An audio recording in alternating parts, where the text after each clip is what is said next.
Hello and welcome to the Meaningful Tourism webinar today, December 13th, 2022. I'm very happy that you could make it to have the time to join us, and let me start with a little presentation. So we are celebrating today the publication of the new ebook of the Meaningful Tourism Center, which is called Meaningful Tourism: Best Practice Examples for a Sustainable Future. And in the webinar today, we will have a short introduction about what is meaningful tourism. I'm happy to give you in a few minutes, and then I will have a quick review of the Meaningful Tourism Award 2022. And the reason for that is that the ebook we are talking about and we are publishing today is made up mainly by the 18 Tourism Award winners and honorary mentioning, which has been rewarded at the Meaningful Tourism Award, so that everybody can learn from these best practice examples for the work of a company or organization of those reading the book and maybe also now watching this webinar. So 6 of the award winners are actually also in our panel, and you will meet them one after the other. So we will have Lars van der Wettern from Singular Places, and he will introduce their network, which is much more than just a booking platform. We will have Paige Roden. She will tell us about what With Locals is doing, how you can have instant friends in more than 100 different cities. We will have Dr. Raj Yoshi from Adventure Boutique. And they have very interesting programs where they establish long-term relations with most of the travelers and hosts visited through the close encounter and the special encounters they have during their trips. Then we will have Christopher Grime, and he will talk about sustainable luxury being part of the small luxury hotels of the world's organization, and one of the resorts from that organization was also one of the award winners. Then we will have Jani Gutka from Unseen Tours, and she will talk about a city, namely London, seen from a unique perspective, and that is the perspective of formerly homeless people who are now, with the help of Unseen Tours, can work as tour guides.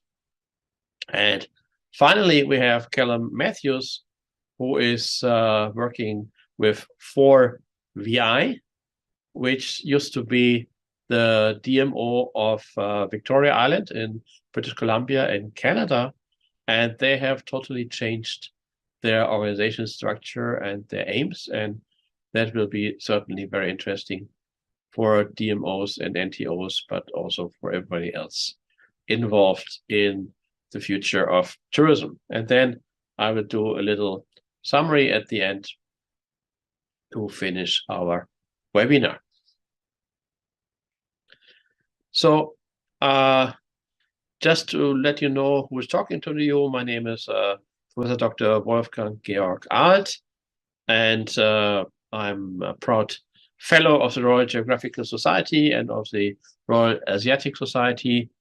This is what the FRGS and the FRAS at the end of my name means. And I've been working for many years with the Chinese tourism market, but along the list you can see here what is important today is especially that last year I had the possibility and the opportunity to start the Meaningful Tourism Center. And also I have been publishing not only the first red marks publication, what we talk about today, so the best practice examples for a sustainable future publication, but also I have been invited to contribute chapters to two edited books, one to the big Encyclopedia of Tourism Management and Marketing, and one to the Routledge Handbook of Trend and Issues in Global Tourism. And in each of them, I could provide a chapter on meaningful tourism. And yeah, of course, there have been also a couple of articles, maybe the most important one published by Focusrite, Why the World Needs Meaningful Tourism. So when we go back to 2019, we can see that at that time already, before the pandemic started, global tourism has been reaching a tipping point. So we were in danger from moving, being a provider of fun and peace, to, in the public eye, being seen as agents of destruction and pollution, of over-tourism. And we saw something developing which was called Flixskam, flight shaming. And these pictures illustrate what we are talking about: mass tourism, destruction, and the host communities fighting against tourism. If this is the people in Venice against the cruise ships on the Gran Canal, or in Barcelona, the people feeling that the tourists have taken away the city from them. So that was a problem for tourism, which had resulted in a lot of discussions and in the idea that we need to change something. And an additional point, of course, was also that more and more non-Western tourists joined the international tourism. So about a quarter of all the international trips in 2019 were made by Asian tourists, for instance, and they felt not really fully accepted and respected. And also at the same time, for many people who have been traveling a lot, that they were saying and complaining that they felt more and more bored by offers which seem to be the same all over the world, from Starbucks or to beach resorts, all looking exactly the same. So we were seeing a development where quantity was more and more killing quality. So where we had a very big success economically, so the number of international trips increased 5 times in 40 years between 1980 and 2019, but the destructive side of tourism was becoming more and more apparent. So what we can see is so that the development of tourism from the demand side is something which also happened before the pandemic already, that we can see a clear development from recreation to experience. So the reason why people are traveling is not only holiday exactly. There's a lot of other reasons, and often mixed purposes during one trip. So we have, for instance, digital nomads going to places to work there with their laptop wherever there is a nice place. We have still VFR VFR trips where people go and visit their friends and relatives, and with more and more people having friends and relatives in other countries, also international travel is growing by that. And if your grandmother lives in Spain and has her 70th birthday, you will travel to Spain. Never mind how, because and it will not be that you like Spain especially, but this is where grandmother lives, so you have to go there. We still see that business and MICE tourism is still existing. So we all learned during the pandemics that for some standard meeting, you can use Zoom or other technical online platforms. But if you want to be creative, if you want to meet new people, if you want to form teams and projects, you still have to meet face-to-face in a real physical place. We see increasingly people traveling for religious reasons. We see with the average age of travelers getting towards older semesters, an increased interest in culture and health. For younger people, education, going to travel and study abroad is getting more and more important. And we see a big increase in special interest trips. So people going to different places for bird watching, playing golf, food, whatever. So, and many more. So we can see that we can say we have a whole universe of unforced mobility motivations in the world, because the need for bodily relaxation is not the main point anymore. Those people who can afford to travel internationally are more likely to sit in front of a computer than working in a field or in a coal mine or a factory. So that was already before COVID-19, but with the pandemic and with everybody being in partial lockdown or in restricted situations and with much less traveling possible for a long time, it became apparent for many people that life is fragile and that the stability of personal circumstances can be shattered faster than you think. And so that this shallow consumerism forms of tourism, which have been called 3B, beach, beer, and boredom, or 3S, sea, sun, and sex, which in the Chinese variation used to be sightseeing, shopping, and selfies.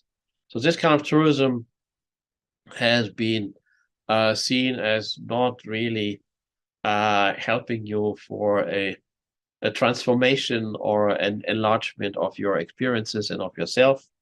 So as a result, the demand beyond such simple recreation and sightseeing has been increasing, and certainly now we see tourism coming back, it is increasing further. Niccolo Machiavelli, one of our biggest thinkers in history, is the source of the wonderful sentence, "Never let a good crisis go to waste." So the pandemic has provided us with the opportunity to restart tourism in a different way in the post-pandemic era. But maybe even more important is the fact that there is a necessity to change tourism, as we are still in the climate catastrophe, which is not ending, which is actually unfortunately getting worse, and where we have to adapt to that if we want or not. And even without a virus around, this is the number one reason why we have to be aware of the fact that there's no way back to the good old times, which were, as we just saw, not so good after all. So what is meaningful tourism? Meaningful tourism is a paradigm developed for the post-pandemic development of global tourism. And of course, it is based on the concept of sustainable tourism and responsible tourism. The difference being that one of the main aspects is that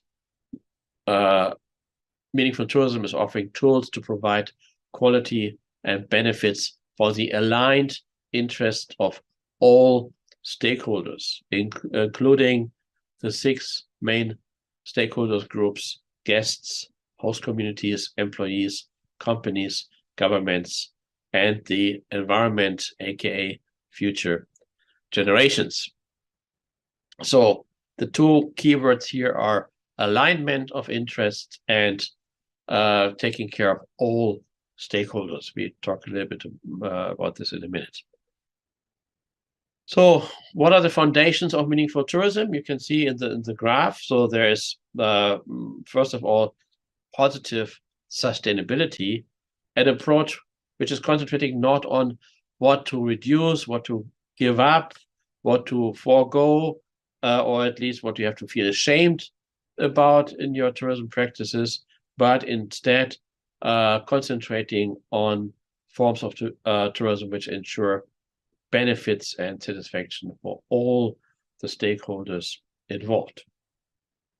And beside this, there's also positive psychology, which was developed in the last 15 years or so, talking about the well-being of people rather than just curing illnesses and problems. And from that also, some colleagues have already started to publish papers on something called positive tourism, and of course the experience economy. Hopefully remember Pine and Gilmore, which now has been moving onwards to the transformational form of experience economy, saying that you are traveling and really it changes you. So meaningful tourism is not considering different stakeholders to be in competition with each other. So we see in many cases a discussion that people say we need to balance the interest of, for instance, the visitors and the host, or we have to say, no, the hosts should be deciding on everything, or we say, no, the market should decide on everything, or saying, no, better everybody stays home so the environment is not polluted anymore. Unfortunately, as we have seen, all these different forms of balancing or of putting the interest of one stakeholder in front of the others is simply not working. So what is needed is to find forms of alignment of interests which result in higher quality of products, in better host-guest relations, in improved working conditions, a topic which is now, of course, very important as all over the world tourism service providers find that they can't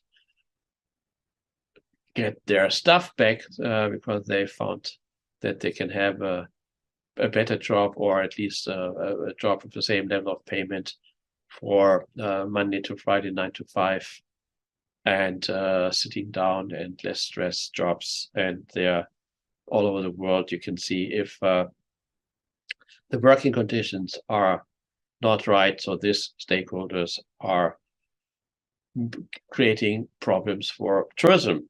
And also, of course, for the companies to provide higher margins, for instance, by having forms of tourism which are not seasonal.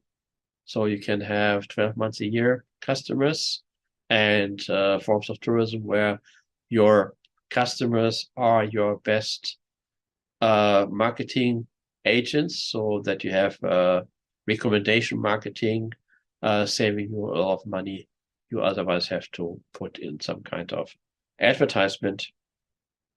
And of course, also that you can have regional and environmental development, which helps you to get rid not only of seasonality, but also of over-tourism and of the overuse of the environmental resources. So meaningful tourism thereby supports the mitigation of the climate catastrophe by providing benefits and satisfaction as a result of climate-friendly behavior of all stakeholders. So not saying what is forbidden, but saying what is the benefit, what will bring you satisfaction, behaving in a climate-friendly way. So the 6 stakeholders, just to give you a graphic impression here, are, as we said, travelers, the host communities, the employees working for tourism service providers or hospitality service providers, the companies themselves, the governments on the different levels from international to local, and the environment, again, the local one, and in the end, the global one. So the benefits, I will not go through all them, but you can see that for different stakeholders, if you use meaningful tourism approach, there is a lot of positive benefits for everybody involved, and this is what you have to insist on in the development of the tourism strategy for a company or for a destination, that there are really benefits for everybody. Just to make clear, what does it mean? Let's use an example, which is the Komodo National Park in Indonesia, where this creatures you can see on these photos here are living. So this is based in Indonesia, well, let's say 2 islands to the east of Bali, north of Australia.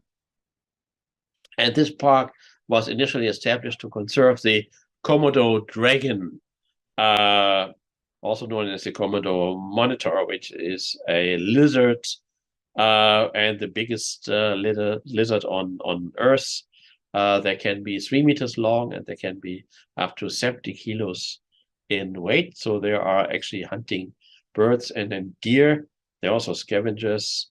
And if they survive the first few years, they can live up to 30 years. At the moment, there are about 3,500 of these animals still existing, and that's why they are listed on the endangered red list of animals. They have been known and have been the object of curiosity already since more than 100 years in the Western world, and already in 1938 a nature reserve was started, which developed finally in 1982 into a national park. So until now, the entrance fee for this park to see the Komodo dragons was about $10 for foreigners and just a few cents for Indonesians, and the visitors can walk freely among the animals. For this region, for these 3 little islands where the park is located, that is, of course, the major source of income for all the people, about 20,000 people living there. And what happened was that during the pandemic, as everything, also this park had to close for some time, and it was seen that the dragons seemed to be much happier without so many human people walking around. So they became livelier. They produced more offspring. So scientists came to the conclusion that the animals are stressed by the large and increasing number of visitors, so something has to be done about it.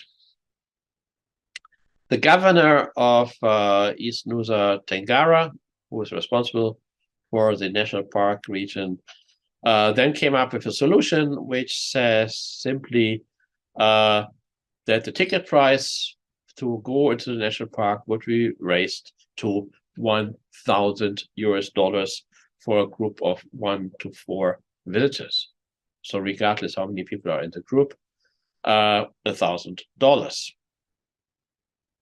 That, of course, would probably make the animals happier, but that would endanger the livelihood of the host community, as much less tourists would come who were willing to pay that level of entrance fee. But so obviously the plannings were more for luxury travel. So the airport was expanded, the harbor was redeveloped, and also some large luxury hotels were started to be built. What happened? That the local people went on strike, and you could see there were demonstrations with 1,000 people, and many of them wearing a T-shirt where you had a Komodo dragon dressed like a government official with a briefcase full of money. And also, as this rumor spread that the ticket price is already $1,000, many tourists canceled their bookings. So the fee hike was originally scheduled to take effect on August 2022, but after the demonstrations, it was postponed until January 1st, and maybe will be postponed further. Still, the negative news and the confusion about the date when the new high entry ticket price will come into operation, even for this season already, had a very negative effect. So the government's argument was that the park had been poorly managed and you needed more resources for scientific research and also stopping illegal fishing and also poaching of these deers, which are food for the dragons. Some environmentalists, however, claim that actually the real motivation for this policy was a plan to build some luxury hotels in the park and to earn money for the government from that.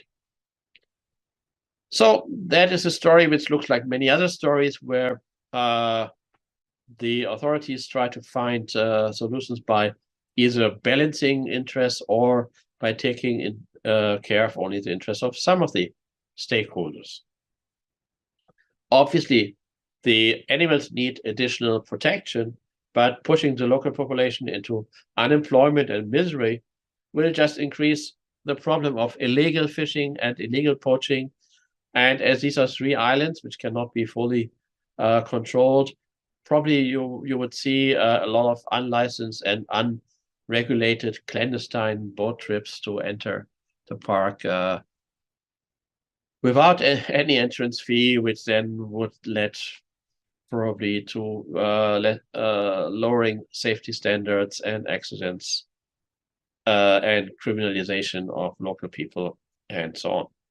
And at the same time, many visitors to Indonesia, well, the majority, I'm afraid, would lose their chance to have a close encounter with this impressive beast, which will also suffer in the end from this destabilization of the situation in the park. So, using the meaningful tourism paradigm, what would be a solution providing benefits for all stakeholders? So, just an example. One way to solve the problem would be to build an enclosure, maybe with glass walls, a bigger one, like in a modern zoo, with maybe a dozen or so of the lizards inside, and they will be changed every week, so they are not under much stress or only for a short time. And this is done by keeping or even reducing the current entrance fee level.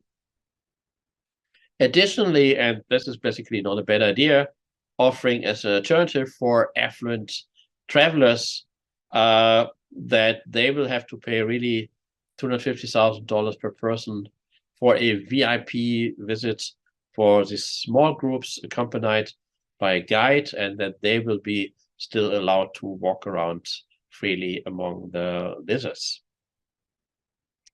And very importantly, using the additional income not to put this into the coffers of the ministry in Jakarta, but to use it to train and support the upgrade of the services and the products by the local tourism service providers, so helping them to earn more with offerings of regional products, specialized cuisine, for instance, or offering guided tours in different languages, so that they also have their share from the upgrading of the tourism in the region, and also promoting the local culture in addition to the flora and fauna, to provide also new business opportunities for local artists and artisans selling art and handicrafts and so on. So then what would that mean for the 6 main stakeholders? Well, simply for the guests, the lizards would still be accessible to the normal tourist. Plus, there would be a new luxury immersive offer for those who can afford it and interested in it. For the host community, they would get free training and support by the government. They would have more income, but also more pride in offering their local culture, so that the tourists are not just coming for the animals, but also to come to see what they have to offer. Besides that, for the staff, and that would be the staff working for companies or also self-employed people, so they would get higher wages, higher income, again, more pride and education, and they would have the opportunity to learn new skills, which could be monetized through tourism. For the companies, again, more income, more new opportunities to tap the luxury market, and maybe some additional new companies for art and handicraft or specialized food could be started. The government would get more tax from the income and more income also from the tickets for the VIP tours, and could use these funds to increase the quality and of the services and add a luxury tourism element to the tourism in that region, and would have better possibilities to control corruption. And finally, for the environment, Varanus komodoensis would be better protected in their natural habitat, so having a greater chance to survive. And those put into the enclosure with closer contact to the visitors, they would probably need to endure this increased attention for maybe 1 week every 5 years, given the fact that there are more than 3,000 of these creatures. I can't imagine that this will be such a bad thing compared to the situation they have been living in before the pandemic. And also, the marine life would be better protected from fishing with explosives if the locals have other sources of income that don't have to do with this illegal activity. So actually, the meaningful tourism paradigm requires not more than a change of perspective and an extension of the key performance indicators. So clearly, not accepting any form of organization of tourism which does not provide positive KPI results for all stakeholders, or putting it in a positive form, creating forms of organization of tourism which do provide positive KPI results for all stakeholders with the help of a positive sustainability approach. So that's all for the brief introduction. And now let's move on with the webinar. So after the brief introduction into meaningful tourism, let's now have a quick look back to the Meaningful Tourism Award 2022, which was given in October 2022 in Singapore during the ITB Asia. And of course, the ebook we are celebrating today and the best practice examples we will see briefly after this are all coming from applications and from winners actually from the Meaningful Tourism Award. So I have a little presentation I would like to share with you.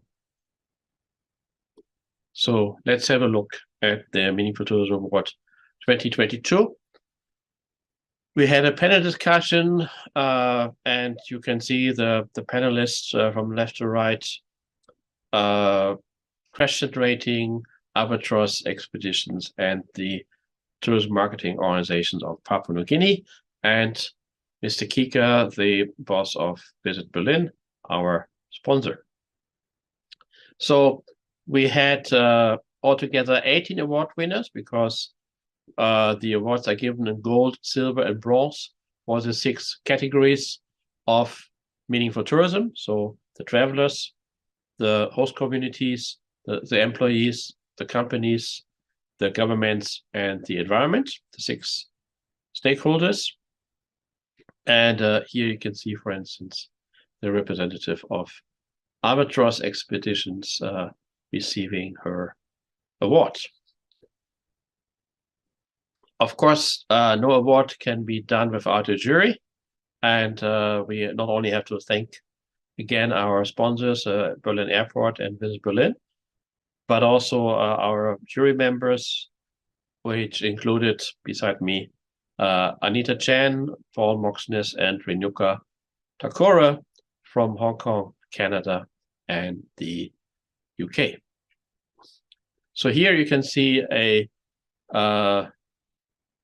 graphic presentation of the logos of all the award winners. And here you can see the complete list of the winners, gold, silver, and bronze. On the left-hand side, the winners, and on the right-hand side, for the categories travelers and host communities, we also gave some honorable mentions because there is just so many very interesting and very positive applications that we felt, that the jury felt, that this should be done. And already here you can see what is also reflected, obviously, in the publication is that this is a wide variety of different organizations, from the kind of labor union for the Kilimanjaro porters to five-star hotels and resorts, from museums to tour guiding by homeless or formerly homeless people. So quite a lot of very, very different ones.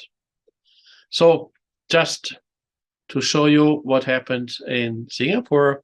And now we come to the main part of today's webinar, which are the 6 presentation of Meaningful Tourism Award winners who will share with us their best practice examples. And you can see the cover of the book, which is published today. And so if you're interested, you can see the link if you go to payhip.com. Of course, you're very welcome to purchase your copy.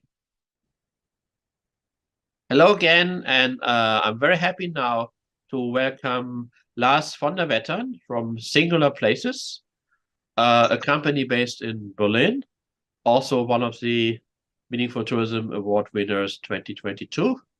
So Lars, thank you very much for joining us. And please, can you tell us about what is Singular Places doing? How are you contributing to a better tourism? Please. Thank you, Wolfgang, for having us, for giving us the platform, and also just as we are connectors, and I will explain you why. I think it was also wonderful to be connected to Meaningful Tourism, thanks to you and our exchange, which I think is also, when you look at the award winners, is where we feel especially inspired and honored to share with people who have had already so much positive impact in making our industry better and making travel better. That's what we are always putting as our slogan. So thank you. It's a real honor.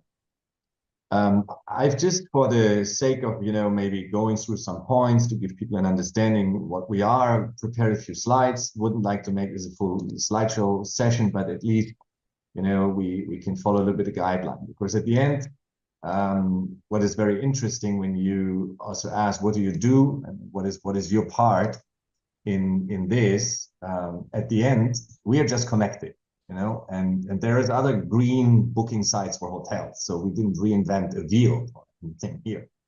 But what we wanted to do is really give this positive inspiration and not lifting fingers, like you shouldn't go there or a hotel should do this and that and that.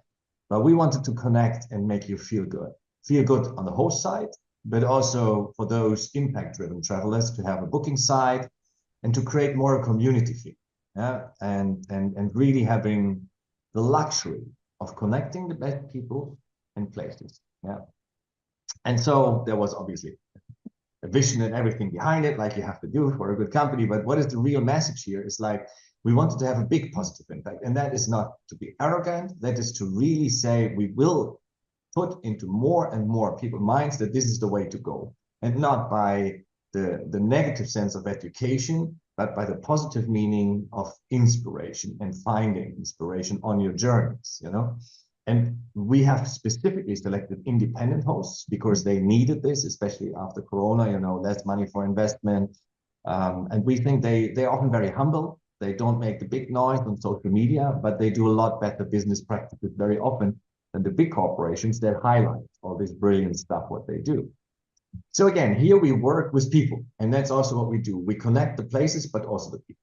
So them and the team have more impact in the traveler than somebody like us from our little head office in Berlin, and we have never rented an office. We don't plan to do so. We work all remote. Everybody can work where it's needed.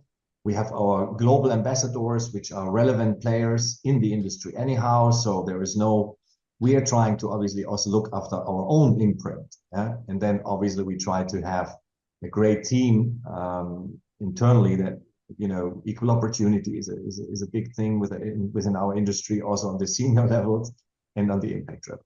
So we want to have amazing experiences so that people also come back for more inspiration. At the end, this is about your trip. This is about your journey. You don't want to think in this moment, oh, maybe I can't have a bathrobe because that will cost a lot of washing in the hotel or so. You want to have an amazing experience, and that's what we take care. But we filter the best places, making sure the money stays locally, and that even once you are there, all the rest of your experiences are also local, are also meaningful, are also in a positive way enriching the community. So what is our statement? We can't do this alone. We are nobody, in this meeting. But we have been given the luck to start connecting initially to what was planned for 25 places in France.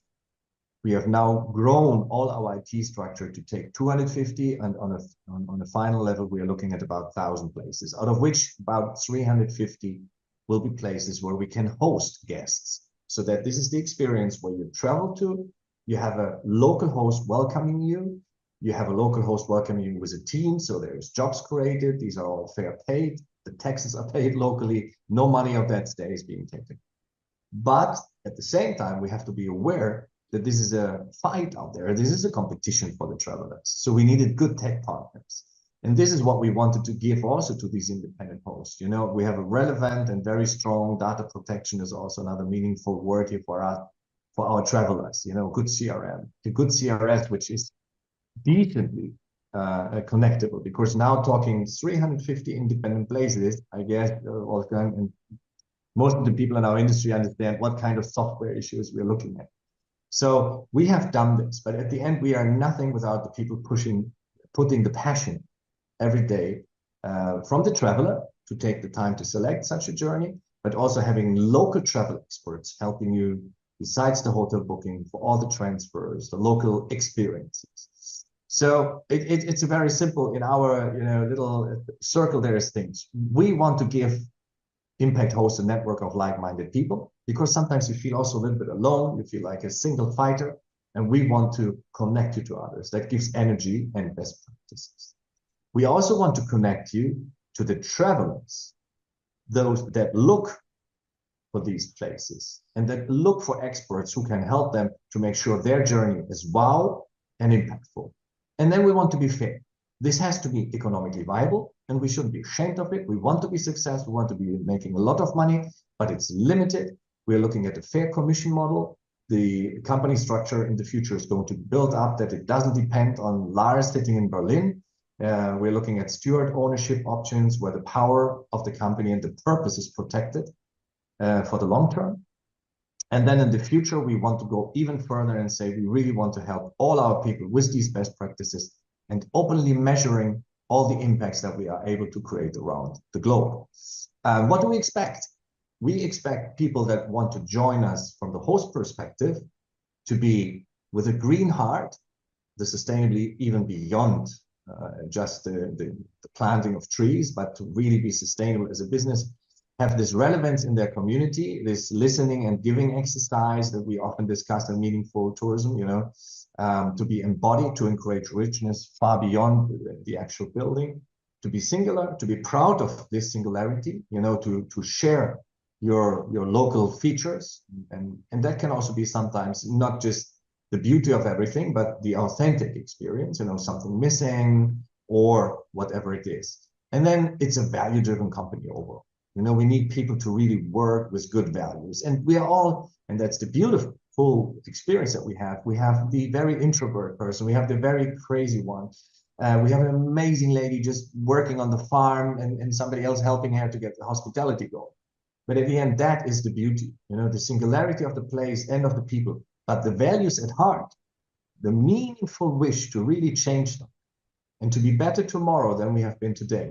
That's what we expect. And that's what we call it an imperfect road, because we're not pretending that all our places are regenerative today. But we know that these are the places and people that are most likely getting there in the future. And so that's why we call it an imperfect road. And once we have this base of a host around this community, the host then brings places on board. Other industry players that in the region, very often they play together anyhow. And they would be the people that if you go to a place, you know, in Chile, and you would ask the host, where should I go? They would send you, oh, there's this very good restaurant. There's a super, this is our supplier for wine. This is the farm where we buy the cheese, you know, and this, there is one museum experience, very authentic, run by the locals. You must see this, you know, and then that creates a teaser for you to understand there is much more to dive in this region, but it also showcases that we really live circular economy. We're not just brainstorming about it. So now we have created much more than a hotel booking platform. We have already created the hotel booking platform, including the community and the circular economy. And what was a very important and final step for us was we don't enter a country where we don't have an ambassador, a person that we trust on values and that really knows the places, because it wouldn't be sustainable if we travel to them. Some of them have 2 or 8 rooms. I mean, just the flight out of Berlin, going there and testing it, you know, we could never ever make up for that CO2 footprint. But so these ambassadors help us on the quality, because we are going up notch. These are the most sexy places around the world. It's for inspiration at the moment, you know, to really showcase this. And then we link the last bit to the incoming people, the real travel heroes locally that help you for anything else you want to understand.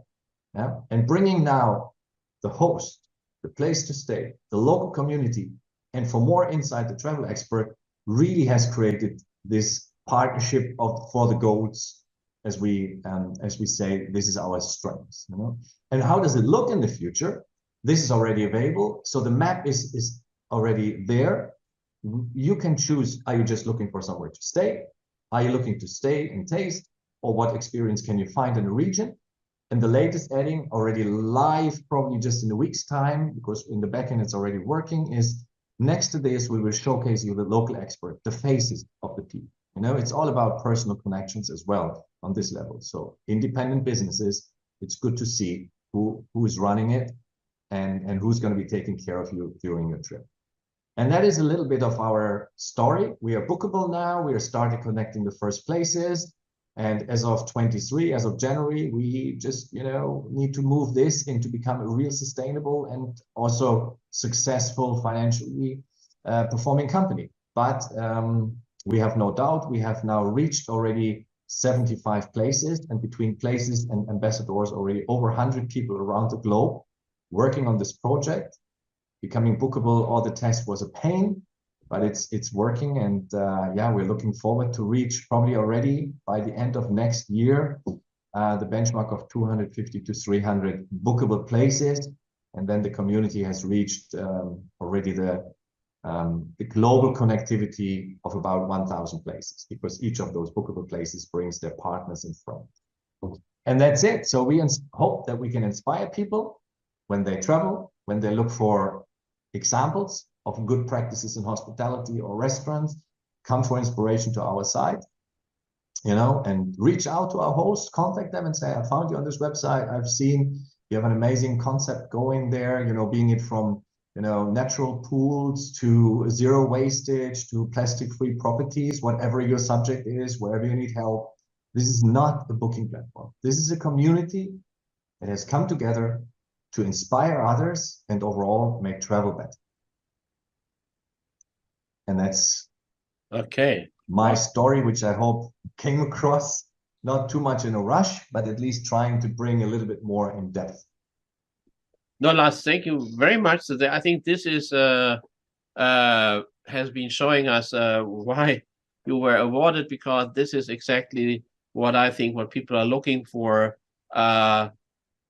meeting people for authentic experiences and having a fast way to find the right places and to have somebody helping you to identify the places you want to go to. So maybe just one question. You have been speaking about the ambassadors you have in each country. So for people looking at it to say, hey, I want to be an ambassador for my country. So what is the process for you in choosing ambassadors? That's a good question, because even people have asked, how do you choose even the places? And that is the intriguing part. Having started with an idea and then that idea has positively grown bigger, there's a huge learning curve. And the initial luxury that we are having, and still until today, is that if somebody wants to be an ambassador, very often there is somebody in between that connects us on the values. So let's just give an example that somebody hears about this and speaks to you, and you say, yeah, you're a good fit, man. You have been doing this in Vietnam. I've seen your projects. I know how you're trying to showcase the beauty of Vietnam far away from mass tourism since a long time. I've seen you fighting for this when it was not yet, in the press every day about sustainable tourism. I will present you. That is a great help. Or we reach out, we have a real discussion, which is not, don't tell me about your CV, but tell me about your passion behind your values, and it will be different than mine, but the bigger ones will connect. And that's how we select. And then it's always a panel decision. It's not Lars and somebody, but we will look at you, we will ask you questions, but also we want you to ask us questions, because just as the places put a lot of trust in us, you helping us to find those places in your destination, that is a lot of trust for us, because you will help us grow as a business. And yet we have to prove you that we can also help you. So we see this as a win-win over the long term, or midterm, actually. We don't believe just in long term, I think. So ambassadors, it's more, if you feel comfortable that you are a real fighter for making travel better, we want to hear about you. We want to meet you. So your approach is not so much in looking at certification where people fill out forms and say what they're doing, but by really people knowing really the places. And so it's not a bureaucratic process, but a process, people-oriented process, if I understand that right. You said this absolutely beautiful. I'm very passionate about this because I once said the phrase, and I don't want to sound, I don't want to say that there isn't a good certification. I think certifications have a role to play in the path of other companies to sustainable practices, because they can be inspiring, they can get you started. And this is a good step. But I have seen too many of our hosts already playing on a higher level. They are so busy doing the good every day that they don't have time to fill out and post about it in social media and give themselves green little flowers on every picture. It's not that I say the others are doing bad. It's just that most of our people have done a much more practical approach. And that's what we want to see in you. Get it going. Because there's other great booking platforms for certified properties, and go there if you want. And that's cool. I'm not saying this is bad. But we want to have a different approach, which you perfectly described. Thank you very much for pointing that out. Okay. I'm afraid that's all we have time for. So thank you very much. And well, you can you have the information about the contact, or otherwise just search for Singular Places on Google. And I hope that this is inspiring also some people to work with you and to think about how can they join such a meaningful community. Thank you, Lars, and all the best. Thank you very much. And obviously to all those who are out there listening with the interest to make our industry better. All the best. Thank you. Thank you. And now I'm very happy to welcome Paige Roden to us. And she is working with the company With Locals. And so thank you for being with us, taking the time. Great. Thank you so much for the introduction. So With Locals is an online platform and marketplace that aims at connecting people and cultures from all over the world.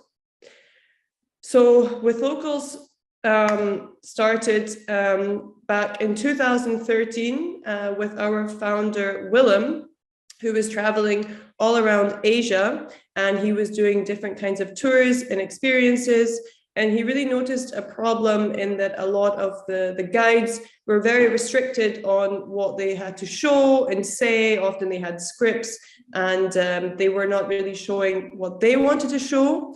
And apart from that, he realized that the guides that were working very hard were just getting a small percent of the money that the guests were paying to do these trips.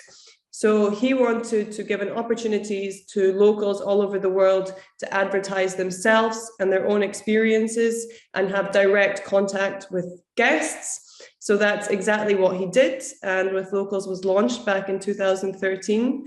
And we really want to focus on creating travel experiences with people, places, and planet in mind. And it's come a long way since then. We now have what we call With Locals Originals. So those are kind of tour themes that we create, and we put multiple hosts on one tour theme. So here you can see, for example, 10 Tastings food tour, or bike tour, or off the beaten track.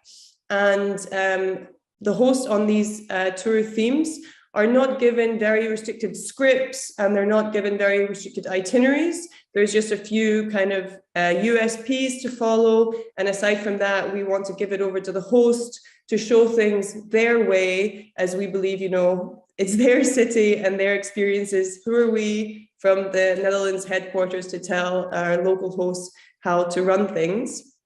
And a really cool thing about With Locals as well is that once a guest goes onto the experience that they're interested on, they can choose their local host. So as I mentioned, there's multiple hosts to choose from, and guests can pick on a host profile, and there's going to be a video most times of the host introducing themselves and a bio about them and a little about their interests, which means the guests can really choose a host that they feel that they would get on really well with. And this also contributes to creating this really good connection. And we kind of like to think going on a With Locals tour is kind of like hanging out with a new friend. And aside from that, it's worth mentioning that on all these tour themes, there is trainings. So the host has to go through a certain training to be allowed onto the tour. And you can also see here that the guest reviews are always available, so people can see, what other people think of these hosts. So a little bit of an overview of With Locals. We're live in around 100 destinations across the world, and tour length varies from kind of 2 to 12 hours. Also, all the emissions of the tours are offset. We have a fair commission structure, which ensures the hosts are always earning a fair amount for the work that we do, but also that With Locals gets enough to be able to keep running and empowering these local hosts to do what they love through these tours and experiences. Aside from that, we aim to give back to the local economies through including budgets on the experiences, which the host can take people to local establishments. And we also like to think of our hosts as kind of micro entrepreneurs. We really want to give them the power to do things in their way. So I'm going to go in a little bit of detail onto these things and explain a bit more about how With Locals leads responsible experiences. These are our 5 pillars in terms of our responsible pillars, and I'm going to go through each one just now. So the first is to respect local culture. We believe it With Locals that traveling is all about a cultural exchange. Mostly a guest coming to a destination and really getting to know about the history and culture. And this is really best done close up through immersion. That's why we want to make kind of these immersive, really local experiences, so we can really create a proper cultural exchange. And we also think this is important because this cultural exchange really leads to kind of more peace, because once we get to know really more about each other, really spending time with a true local, we can more understand the differences in these cultures. And aside from that, we believe that our travel experiences can really lead to actually preserving cultures. Cultural preservation is not only done through the memories of those who own it, but also from an outsider coming in and appreciating it. We really want to help encourage the locals want to hold on to their culture and keep it for as long as possible, so that those travelers can come and enjoy it. So With Locals really works to preserve culture, work with cultural exchange, and also respect culture by creating truly authentic experiences. This means doing things that the locals would do, going to local marketplaces, going to the local neighborhoods, and seeing things as a local and not necessarily as a tourist. Aside from that, we also contribute to respecting culture by really educating the hosts on the importance of this and, the need for them to be proud of their culture and to keep it. As I mentioned, we also put the host in the driver's seat. They're the decision makers, they're our key stakeholders. We always have open communication with them and listen. We also discourage any sale of imported goods through our training. And we also have a blog space for the guests, in which we try to put as much material as possible on traveling responsibly, respecting cultures, and so on. So the next principle is to avoid and prevent overcrowding. So there's a few things that we do to contribute towards this. The first, I think it's really important part of With Locals is that we only offer private experiences. So that means no big groups with the flags and the microphones, like overcrowding a city. The max amount of people on a With Locals tour is 8, but normally because it's private, it's 2 to 3 people. And that also really contributes to the host and guests really getting to know each other on a personal level. And it also allows for all the experiences to be personalized around the guest wishes as it's private. On top of that, we try to offer experiences as much as possible out of the touristic center. And we want to encourage tours in more local neighborhoods, which could also really benefit from more tourists and kind of spread out, this overcrowding in the center. And we're also looking at opening lesser known destinations. And we just opened recently in the last months a lot of Balkan cities, as we really want to encourage, people visiting not only the Venices of the world. And we really want to educate guests again through these aspects on our blog, as shown before. So we do this through a fair pay analysis. So every year we analyze the pay to the hosts and benchmark it with inflation and other factors to make sure that they're always earning a fair amount for the work that they do. We also have policies in place to protect the hosts and make sure that they're fairly treated and feeling valued. On top of that, we do send out surveys to the hosts to check how happy they are with everything and adapt when they might feel that we could improve in areas. We also offer a flexible schedule for the hosts, so they're really in charge of when they take bookings, when they're available. It's all up to them. And we try to give as much opportunities as possible beyond just this kind of tours in the cities, especially in COVID times. This is important, and I will show you a few examples in a moment. We also contribute to providing quality employment through always hiring locally. For us, that means speaking the local language and living in the destination for at least 2 years. Also protecting hosts, as I mentioned, through these specific policies. And we also provide education to our hosts through our education center. These are a few examples of opportunities that we've offered the hosts aside from just the tours. During COVID times, we launched online experiences, which were really popular. These were workshops, cooking classes, playing music, whatever it may be, depending on the host skills. These could be offered online. And also, for example, of course, with remote work, a lot of businesses wanted a reason to kind of connect with each other. And With Locals was a solution for this. We did kind of cultural events for teams and companies to be able to enjoy, and the hosts were able to earn money through this as well. Here's a quick overview of our learning center for the hosts. As I mentioned, they need to go through certain trainings to get onto the tour themes, as we really know the importance of providing quality experiences. So they need to pass quizzes to get onto these. There's also specific sustainability training and as well as you can see in the top right, training in order to be successful on our partners such as Viator, TripAdvisor, Airbnb, and Get Your Guide, which also helps them get more bookings as well. And the sustainability training was quite a lot of work went into that to establish what SDGs were in focus on our tourism experiences. And the training was created around these SDGs through videos, which are very kind of fun and easy to follow, and then a quiz at the end, which they need to get 100% pass to be able to actually finally pass the sustainability training. We feel this is really important because we have over 1,500 hosts, and we cannot micromanage every aspect of all the experiences, especially because we give them freedoms. So we feel that training is really important around sustainability to make sure that they kind of know what the standards are and do good with locals in that sense. And next, of course, we want to give back to local economies out with just the hosts. So we ask the hosts to always include local kind of suppliers into their tours, like restaurants and maybe for some transportation.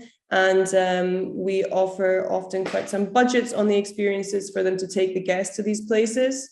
For example, our 10 tastings food tour, 10 tastings is in the name, and also it visits normally 6 local establishments and restaurants.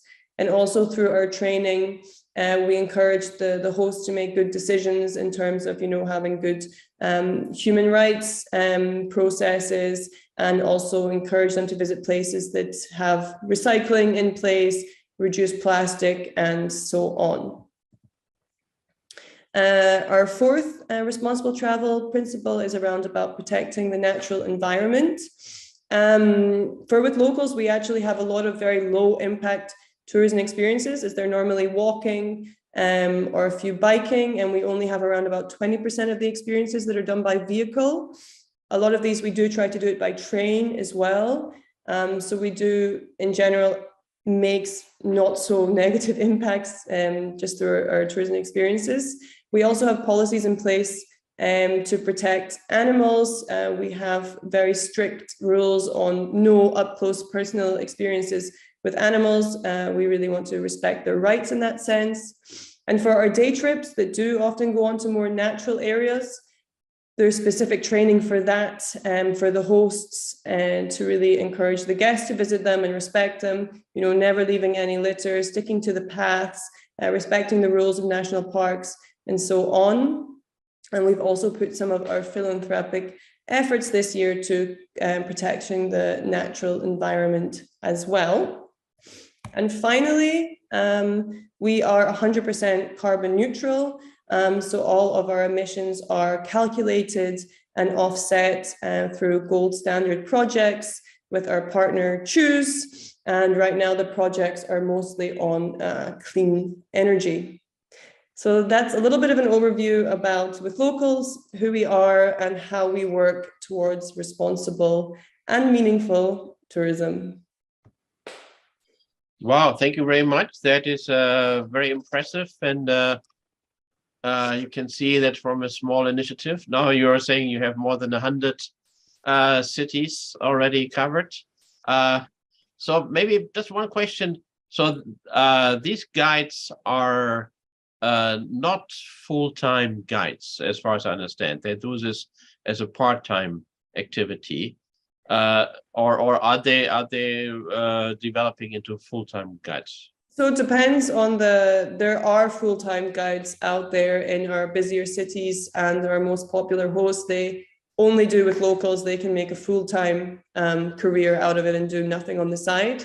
So it depends on their, agendas, what their other things are going on. Of course, in quieter destinations and off season, maybe they would need something else to substitute it, but we can do it full time. But it's not you're not saying, okay, they should do this only No. sometimes, so they keep the fresh approach or something like that. No, it's completely up to them. They're basically freelancers, and they manage their own schedule and how much time they want to dedicate to it. I see. So thank you very much for sharing this experience with us. So what are the next plans of your company? So you're planning to have even more cities in your catalog? Exactly. Yeah, we're going to be growing in the next years, opening more cities, and also to those kind of more what we call secondary cities, or quieter ones, to try to spread tourism to more areas.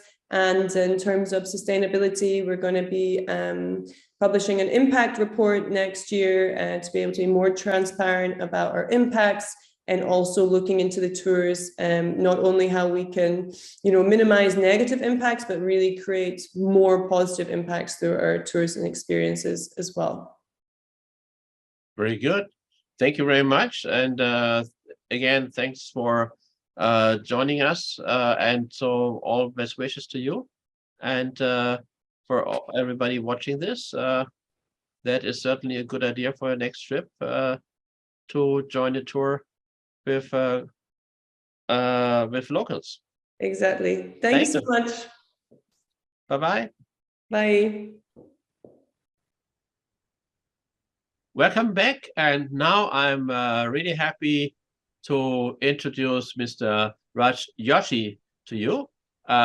So he is the founder and the owner of The Adventure Boutique, and he is doing some very special kind of offers for different ways on traveling in lesser traveled areas. And he also has been among the group of award winners of the Meaningful Tourism Award. So thank you, Raj, for taking the time to be with us. And you told me that we will start by looking at a short video to introduce what your company is doing. So let's look at the video first, and then Raj, please, after that, tell us a bit more about what is the idea and the history of your company and of the services you offer. So let's start with the video, and after that, Raj, please, it's up to you. Let me tell you what I have done in this world.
Thank you very much, Wolfgang. It's a privilege for me to speak to you today.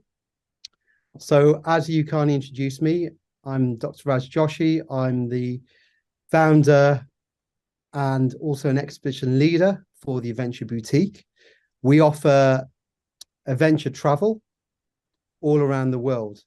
Now, to me, we have that strong ethos of adventure. So in all of our trips, in all of our expeditions, there's got to be some sort of challenge for our clients.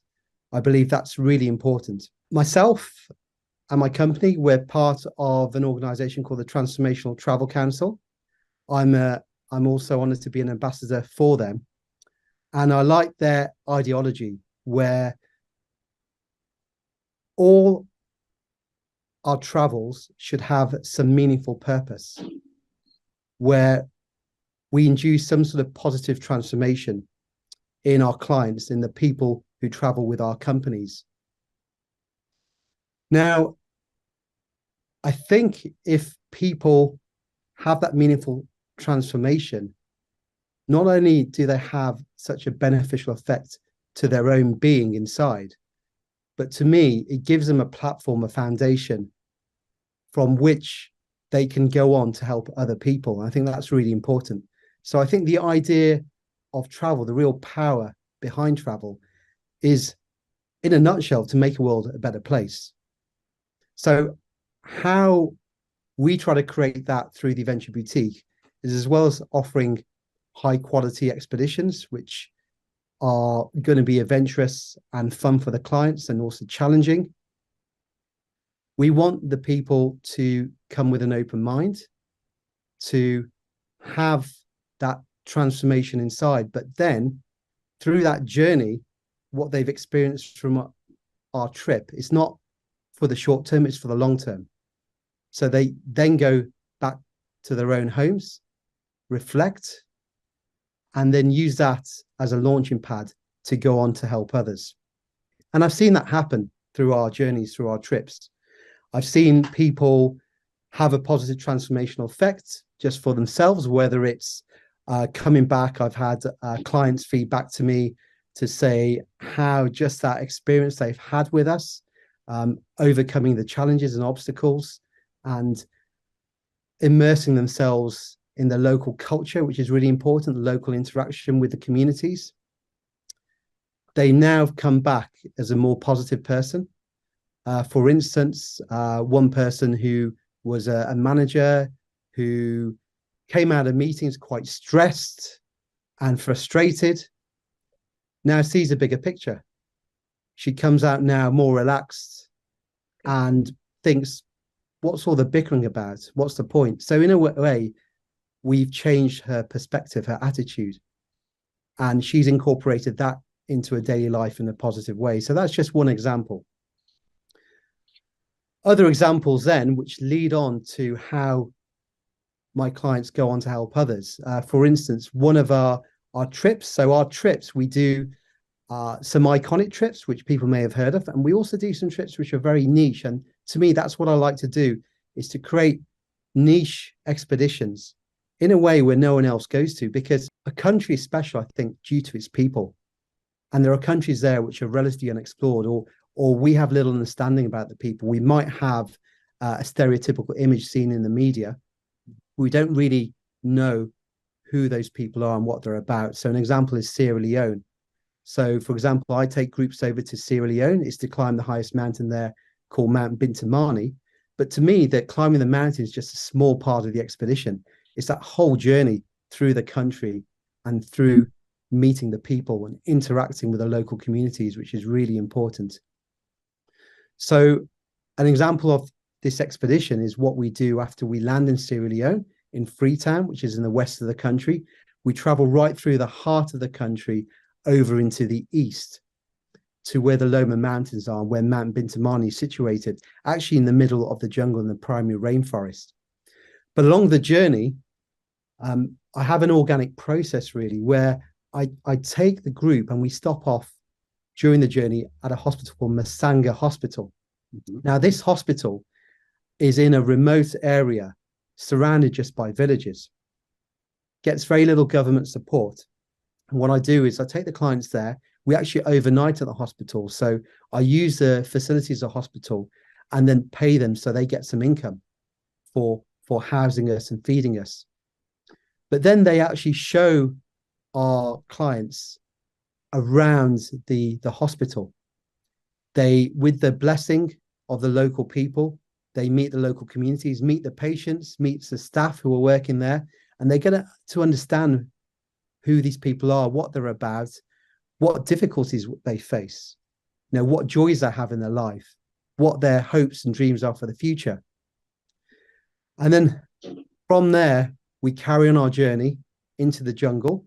And then finally, after a few days in a beautiful jungle, we climb the mountain. But that's going through some amazing local communities. Again, we never impose ourselves on the local people. So we've got to go through 3 tribal lands to get into the jungle, and each of the land has a chief.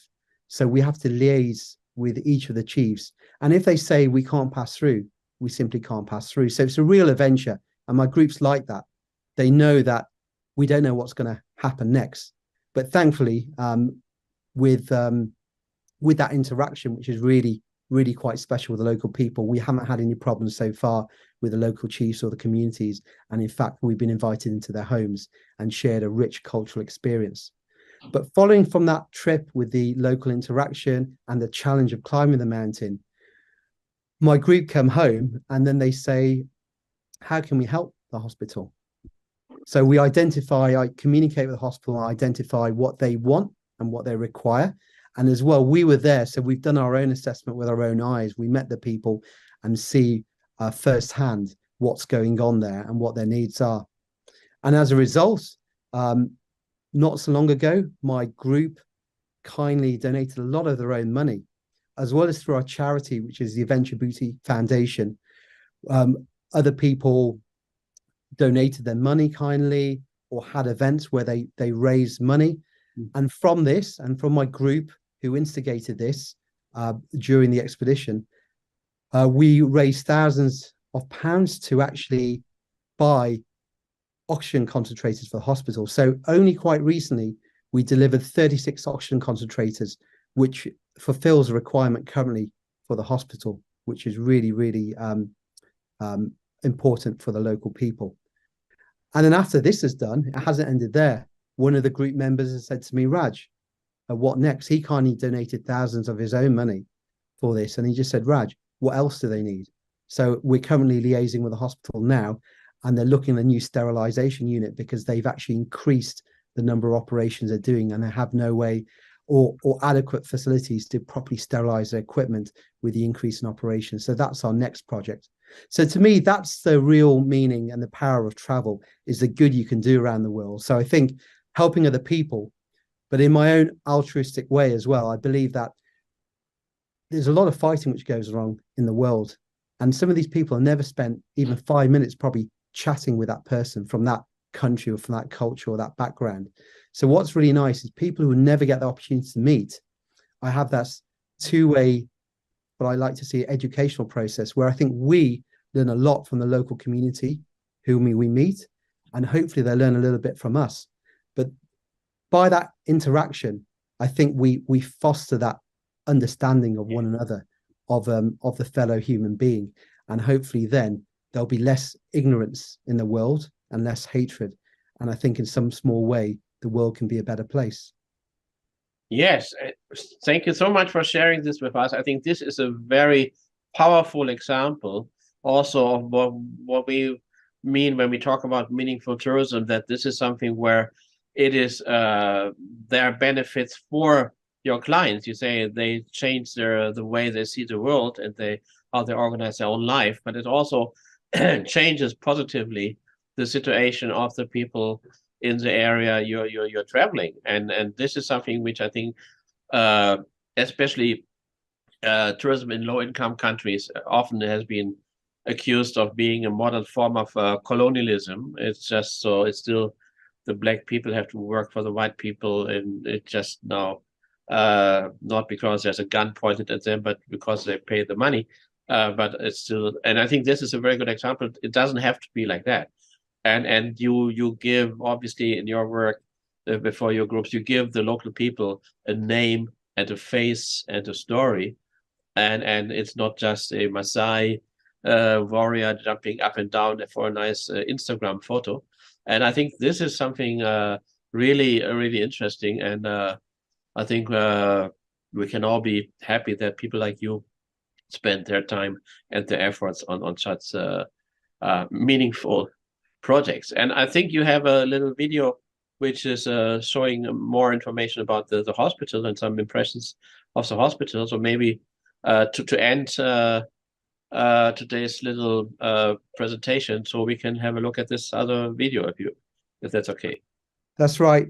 Thank you very much once again, Wolfgang. I'll now play the video, and this is actually our expedition. It's just highlights from an expedition in Sierra Leone to climb Mount Bintamani, but it includes the journey, which is, I think, the important part of any expedition, not just reaching the summit of the mountain. It's that whole journey, and you'll see that, including Masanga Hospital, who we're supporting. Thank you. Thank you very much, and safe trips for you and your clients, and also all the best wishes for the people you're meeting. Thank you, Raj, and have a good time for your next trip, which I think starts tomorrow. That's right. Less than 24 hours, I fly to Uganda. Wow. Okay. So so thank you for taking the time to be with us. And to finish, we have a look at the video. And Raj, goodbye.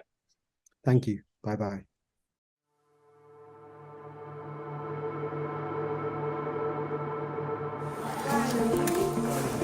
Hello, doggies. The part that will always live with me is actually going to Masanga Hospital and each of us giving blood, and my blood being used only 1 hour after I'd given it to help a 3-year-old boy who'd come into the hospital with severe malaria.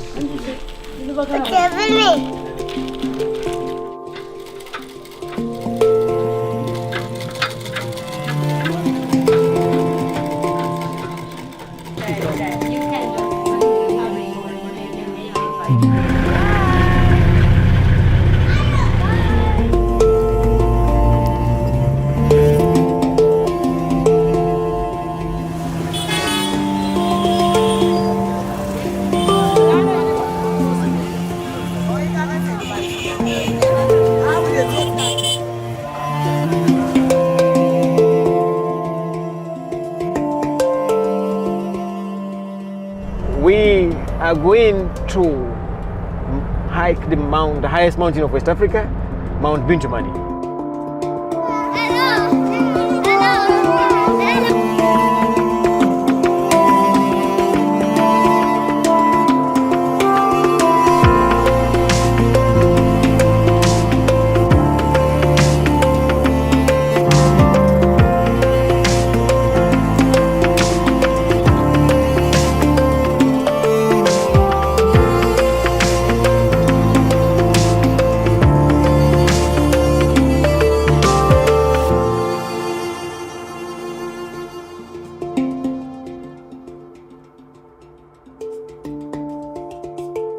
And it reminds me of what the Buddhists say about happiness.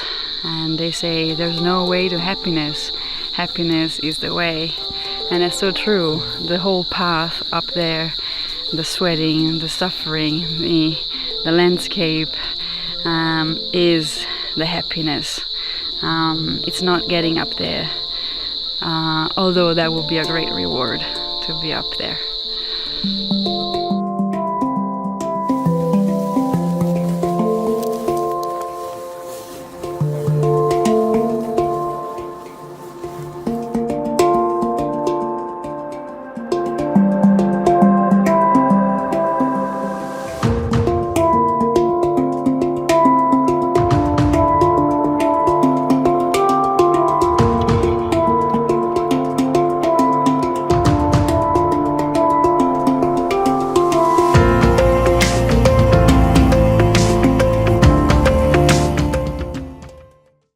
Okay, now we have as our next guest, Chris Grime, and he is the head of product integration of small luxury hotels of the world.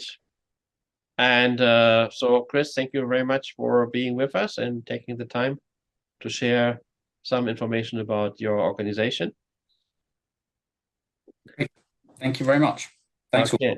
And I think, well, let's go right into it and tell us how it developed and what you're doing, and of course, maybe about the future.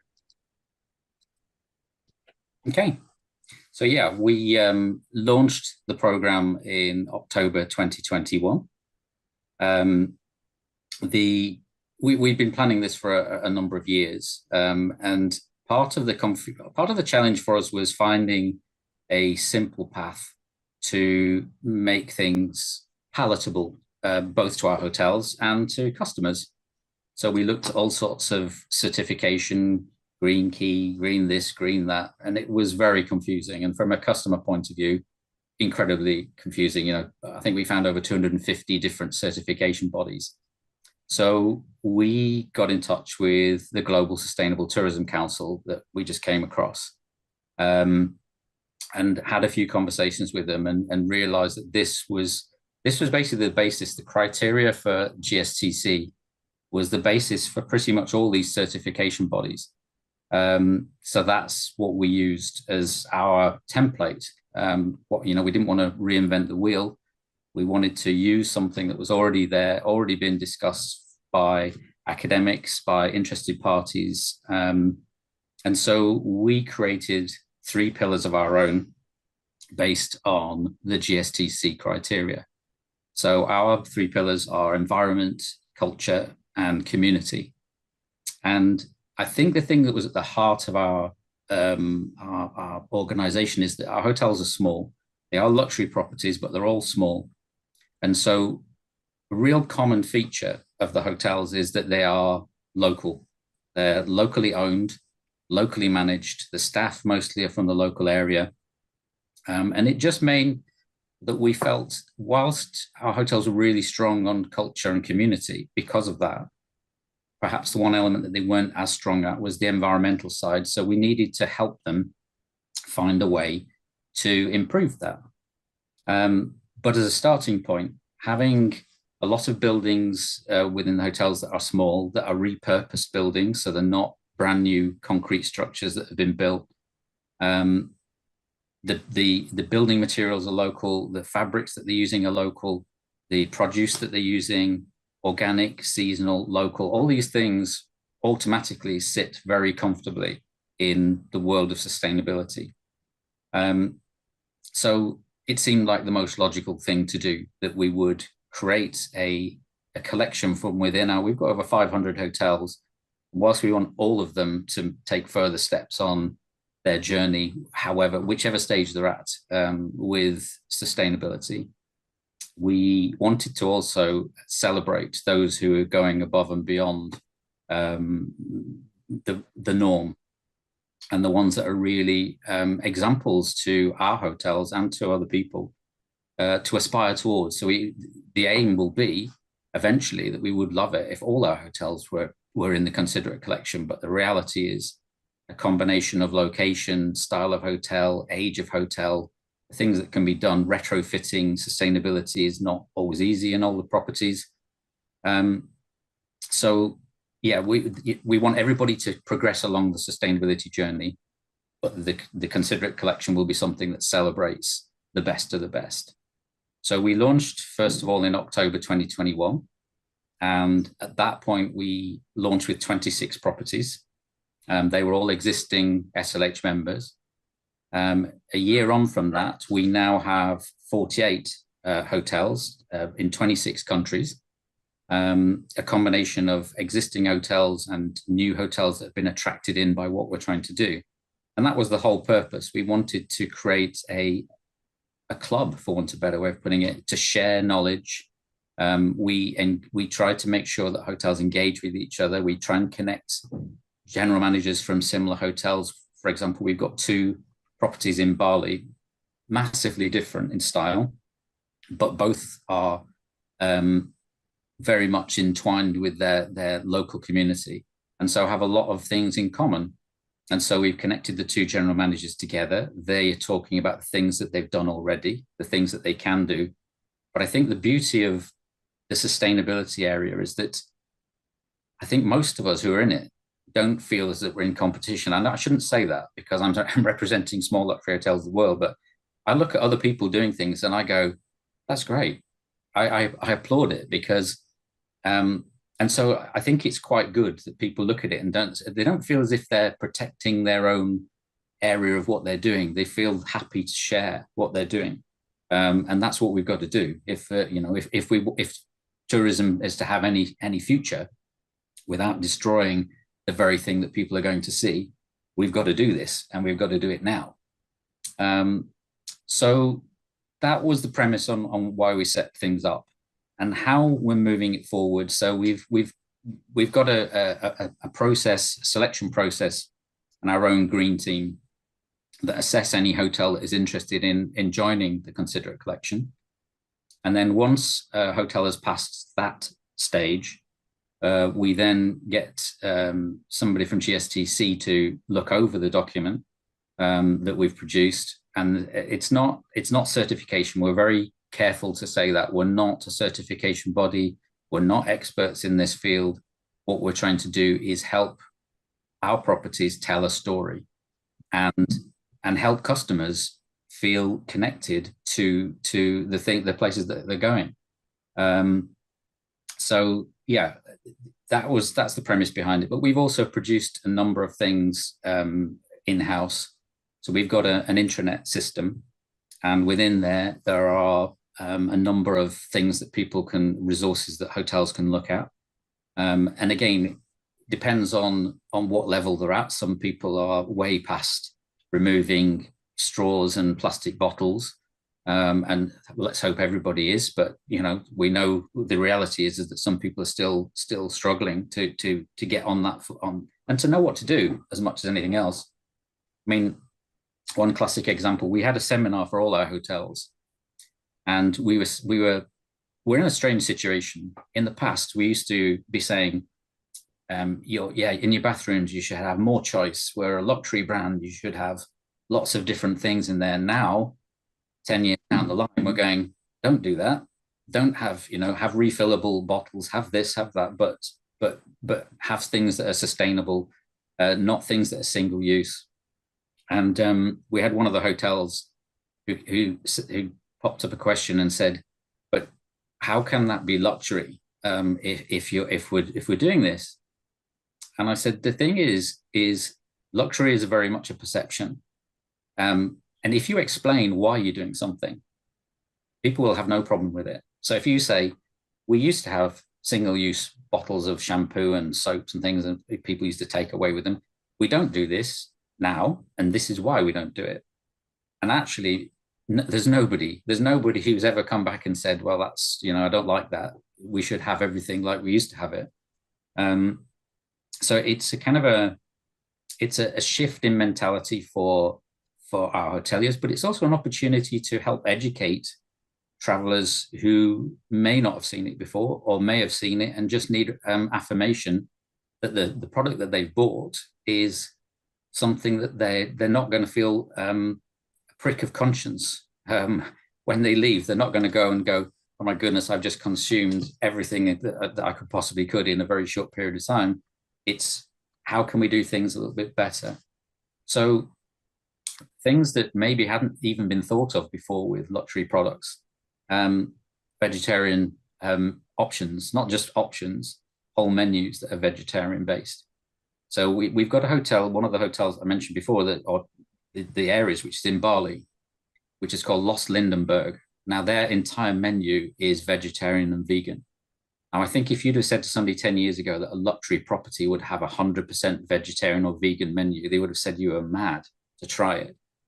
This place is attracting people, maybe a different type of clientele, but it's a really significant thing for them. And it's been a significant thing for the chefs, because a lot of the chefs in the area, of the local people, they're not using a lot of meat. Meat is an expensive product. So they're cooking a lot of things with vegetables. So they've had an opportunity to be involved in the creation of gardens, the supply lines. They've been able to ensure that the supply lines are such that they're going from local people producing local vegetables, and they're able to go to these farmers and say, this is what we need and this is when we need it. And it's not a pressure situation, because what we don't want, I mean, Bali's probably a bad example because they don't have a season quite like some places, but we want seasonal produce to be used. And I think that's what we should all be doing. We shouldn't be having what we want when we want it. We should have a varied diet by eating what's seasonal at the time in the place where we are. So in this particular case, they've adapted traditional Balinese menus using sort of some Western culture and Western approach. to create a very exciting dish, and probably not quite as spicy as they might do for the local market. So that's something that has happened and is evolving with all the hotels, something we're encouraging. Another thing that we've done is we've brought in a 50-point sustainability section to our quality inspection process.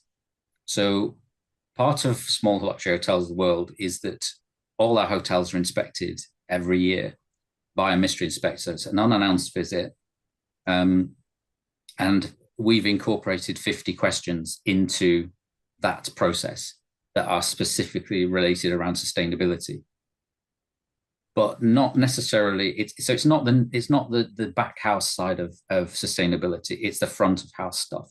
Because I think we don't just need to be green, we need to be seen to be green, but not greenwashing. So we need all the back office elements to be done, but we also need to show the customers that actually you don't need a plastic bag in every waste paper basket, because when they go back to their offices and their homes, wherever they might be, then they might go, hang on a minute, well, that's a hotel that's doing that. So if they can do it, then I can do it. The idea of a lot of our hotels are now giving a metal water bottle when people first sign into the hotel. And that, the number of plastic bottles. I mean, I'm going to come on to a hotel later on because I know they won an award through your organization, but Alinta in Phuket, they've saved 1.3 million tons of plastic bottles from going into recycling, because now they don't allow, and this has been happening for quite a long time, but this is what they're doing. They don't allow any onto property. So things like that, providing glass bottles in the dining rooms with water instead of, and purifying the water on property. These are all things that most hotels in our sector can do. And they are doing. And those are the sort of things that our mystery inspection are looking at. And like I say, they're not going into the kitchen to ask whether the food waste is being handled correctly, because it's a mystery inspection, so that would be crazy. But we want to make sure that the hotel is aware that this is what customers are actually seeing, and this is an important factor to make sure that they're showing their green credentials, on the surface. The other things that we've done as an organization, we've partnered with an environmental charity called Tree Sisters. So Tree Sisters is an organization that, as a business, as an industry, certainly in the UK anyway, our industry is dominated by women. And Tree Sisters is a charity that empowers women. It's managed locally by women. The idea behind it is that they are replanting trees in forested areas around the equator, because obviously that's one of the biggest impact areas. So there's a number of sites, but basically anytime anyone books on what's our sort of a customer loyalty program, which is called Invited, anytime someone books on there is a contribution made. There's a tree that is planted through Tree Sisters. So we've done that. We've also just arranged a partnership with Weaver. So Weaver's quite new. So if anybody is not familiar, it's a sustainability management platform, but it's born out of a group of people who worked with smaller properties in Africa, predominantly. That's their background. And one of the things we found is that a lot of sustainability management systems are really fantastic for big hotels and big business, but for small properties, it's an administrative nightmare. They just don't have the resource to do it. And also a lot of those platforms don't really have a community element to it, which is something that our properties, and small properties in particular, are particularly strong on. So we've just signed that partnership. It's literally just been announced yesterday, so hot news. And so that's another thing that we're doing. But maybe if I can just finish off by giving you some examples based on the hotel that won an award. So you'll know plenty about this hotel, but Alinta in Phuket. So they do lots of different things. They've got an organization called, I think it's Blue Found, Pure Blue. And Pure Blue Foundation does a lot of work with local charities, including fisheries departments, and in trying to restock the reefs with reef fish. They do things that the staff really get involved in, which is things like simple things like community beach cleanups. But it's actually the staff that organize that, and they get local people involved. And that this is an area, somewhere like Phuket is an area where they know their livelihood is dependent on their environment. People don't want to come to a beach covered in plastic. So if it's not clean, people won't come.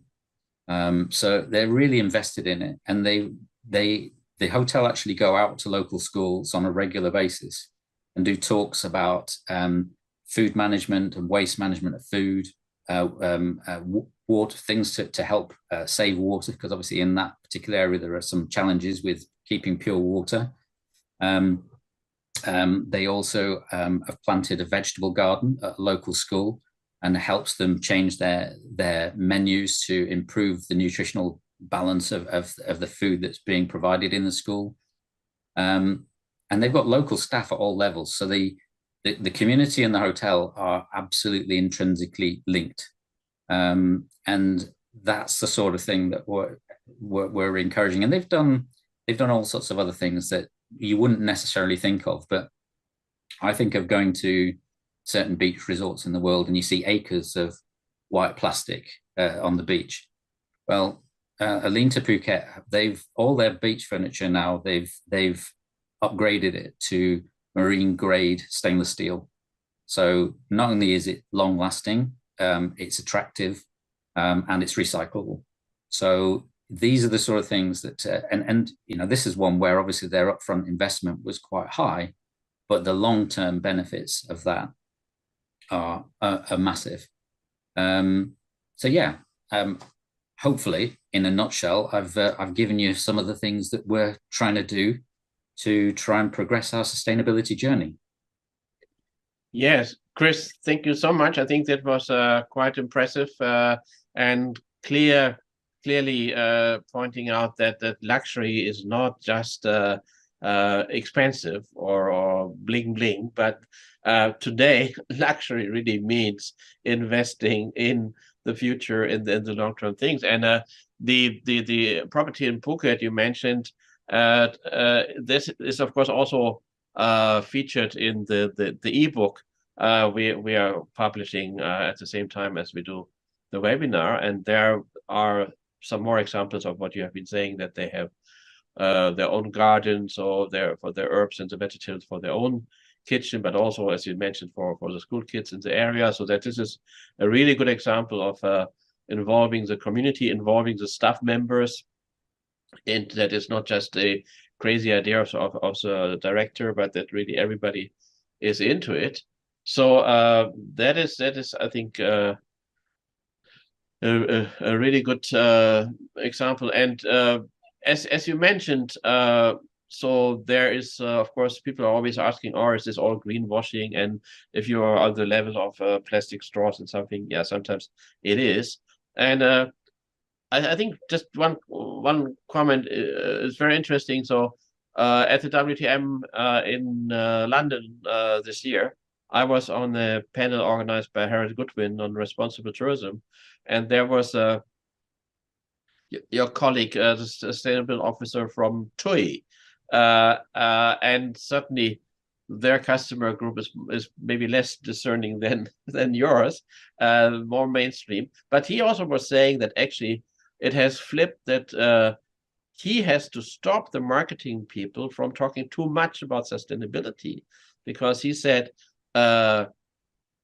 it is a process, and of course they have lots and lots of properties and other service providers, and it takes some time to bring them around, so that he said, and as TUI, a company like TUI is of course always critically looked at if they do greenwashing. So he said, it used to be that sustainability sounded like, oh, boring or expensive, and now it is the customers who are asking for it, and he has to make sure that the marketing department is not promising more than TUI can actually provide at this given moment. And this is mainstream well, let's say normal customers. So not where probably the majority of your customers has more time and interest in going deeper into the topic. So I think therefore this is really a promising sign. And if you're saying that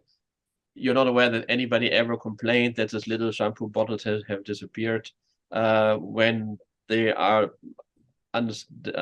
told why, and that maybe the new product is actually locally sourced, and so that is one step more to have an authentic experience.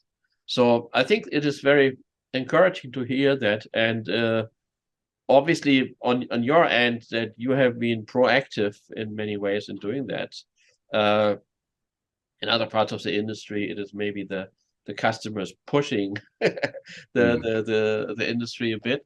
But in the end, if we can have this result, and as you said at the beginning, we have to change the way we organize tourism, and we have to change it now. So Hans Magnus Enzensberger, who died a few days ago, unfortunately.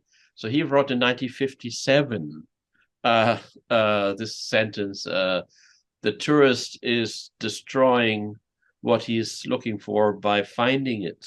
So yeah. And this is, of course, a process which in many parts of the world, unfortunately, has happened. And this is what we all have to fight for, that we can find ways of what we call meaningful tourism organization to avoid that. Can I counter one element of what you just said there from that lovely quote, which is one from Voltaire, and Voltaire said, "Don't let perfect become the enemy of good."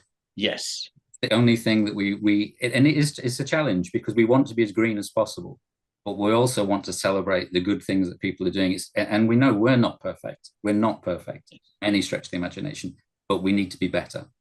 Yes, no, that is why meaningful tourism is based on the concept of positive sustainability. And this is exactly also what is the idea. It is, there's no point in say you have to be ashamed of your wish to have a holiday or to have a good time, but we show you how you can have a very enjoyable stay in one of our properties without having little plastic bottles and adding one more plastic rubbish to the big heap. So that is a point but you can show, look, we do something positively, and the money you're paying is helping to plant trees, is helping to get better food for the kids in the local school. So that is exactly the approach I think we are seeing, because telling people you don't do this, don't do that. We have been trying this for many years. It doesn't work. So we also have to do one thing further, I think, because if you consider our industry, and we're in a very fortunate position at Small Luxury Hotels of the World because our properties are small. But if I give you one example, so we've got a hotel in Sweden called Arctic Bath. Now, Arctic Bath is unbelievable. It's actually made up of several cabins that are floating on the river, several that are on stilts by the river. So it's not got very many units. So that's the advantage we have. We're not building a big hotel.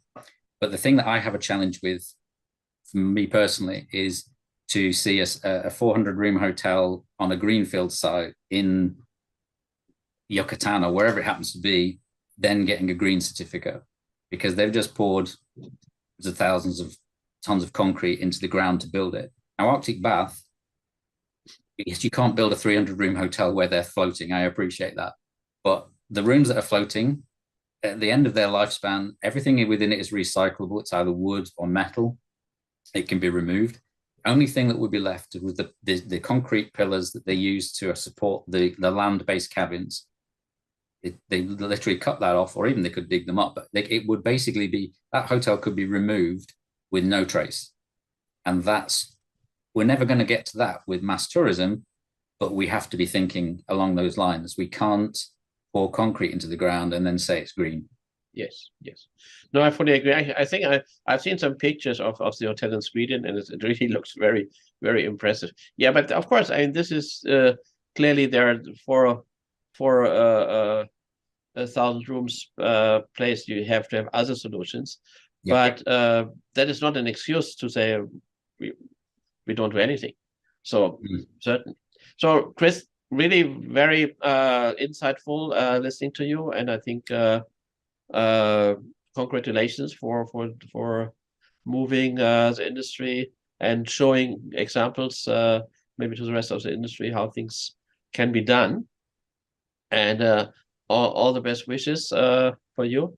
And thanks again for sharing your insights with us. Thanks very much, Wolfgang. Thank you. Thank you. So now I'm very happy to welcome Jani Gutka. She is working for Unseen Tours. And so if you are thinking what might Unseen Tours do, well, she will tell us in a minute. So Jani, thank you very much for sparing your time with us and joining us for the webinar. Thank you so much for having us and letting us share our story as part of this wonderful event you're doing for Meaningful Tourism. Thank you. And so I think just tell us a bit about what is Unseen Tours doing, how did you start? And at the end, I think you also brought us a little video so we can see how this is done in practice. That will be at the end. So please go ahead and tell us about Unseen Tours. Great, thank you. So hi everyone, I'm delighted to be here. My name is Jani Gutka and I'm the CEO of Unseen Tours. We're a London-based social enterprise that provides training and opportunities for people with experience of homelessness to create their own walking tours of London. And what makes these tours very unique is that the tours are an opportunity for people to share their own stories in a way that's not as often visible otherwise. So the tours are a way for our guides to share what they love about the communities that they live in. They also share something about their experience of homelessness to increase general understanding about homelessness and to help improve attitudes towards homelessness through the conversations had on the tours. But also a nice way to see London from a new perspective. The community stories that you wouldn't find in any guidebooks, for example, and just a more local, authentic experience that's very different to your generic tours of London, which focus just on the main tourism hotspots, so like Big Ben or the Houses of Parliament and things like that. So we've been doing this since 2010 when we first started, and we believe we're the first organisation like this in the world. Since then, we've helped support other people to set up similar initiatives, working with people with experience of homelessness in a similar way, just to keep raising awareness about homelessness issues and providing opportunities for people with homelessness to really add value to the tourism sector. And one of the reasons we feel that's really important is if we think about the general perception of homelessness within tourism and how destinations generally associate, or rather don't associate it with homelessness. And there are some very important examples of this based in the UK and also in other countries in the world. So if we look back at big global events like the Olympics when they came to London, for example, or when we had the royal wedding of Harry and Meghan in Windsor, homeless people in these areas were very actively removed from these areas when these events were taking place, because London or the UK and even any other cities in the world that have these global events don't want to be seen to be having these problems of homelessness, especially when the world is watching.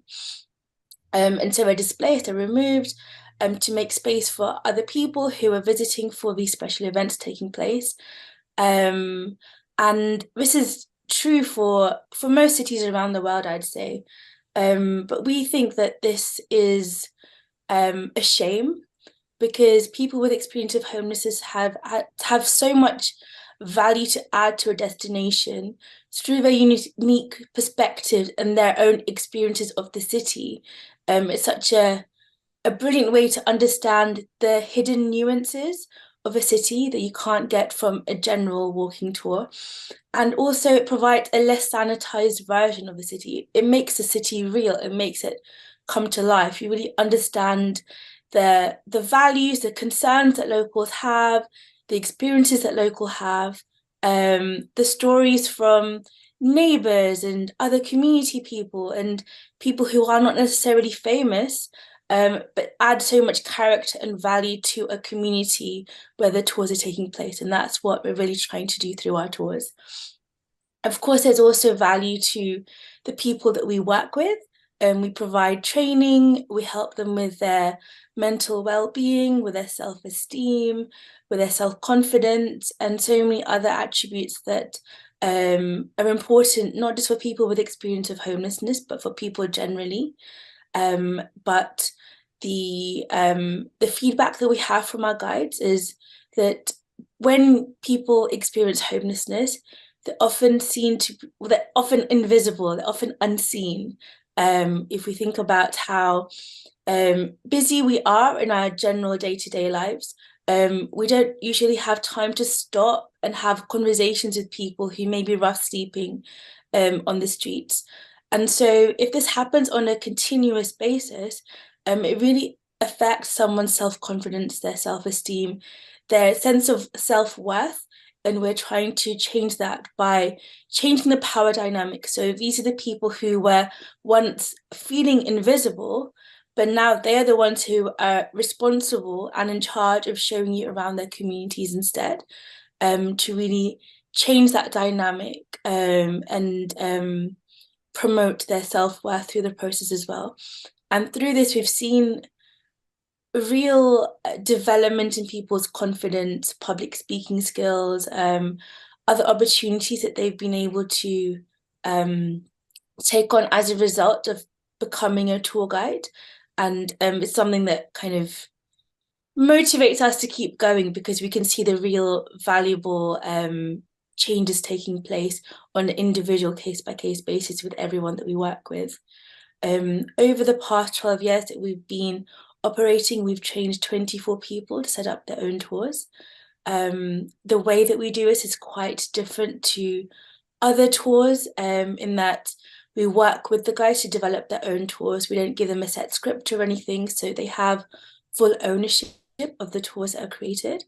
And that's really important for us as well, because it's their opportunity to share their stories with the world. And the experience that provides to not only travelers and visitors from abroad, international tourists, but also to locals who've lived in London their whole life. They get to really understand a different perspective of a city that they thought they knew, and find some really interesting facts that they just didn't know otherwise. So for example, the first traffic light in the world was in London, and most Londoners wouldn't necessarily know this fact. Or that there's a windmill in the middle of London as well, which people who are not part of that part of London would not necessarily know. And the windmill is quite a big structure, so for someone not to know that is quite surprising perhaps. But these are the stories that our guides help uncover, as well as their own experiences of homelessness. So that's quite unique in what we're able to provide. We've been quite fortunate to have received some awards for the work that we're doing to create meaningful experiences and also opportunities for people with experience of homelessness.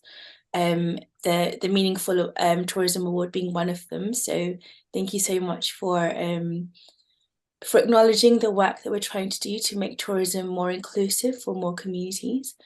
Going forward, what we're really trying to do is increase the scope of our work to other marginalized groups also.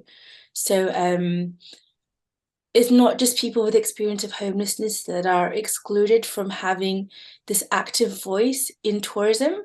There are other marginalized groups also, whether they are refugee communities, indigenous communities, so many other communities that face a lot of discrimination in other cities.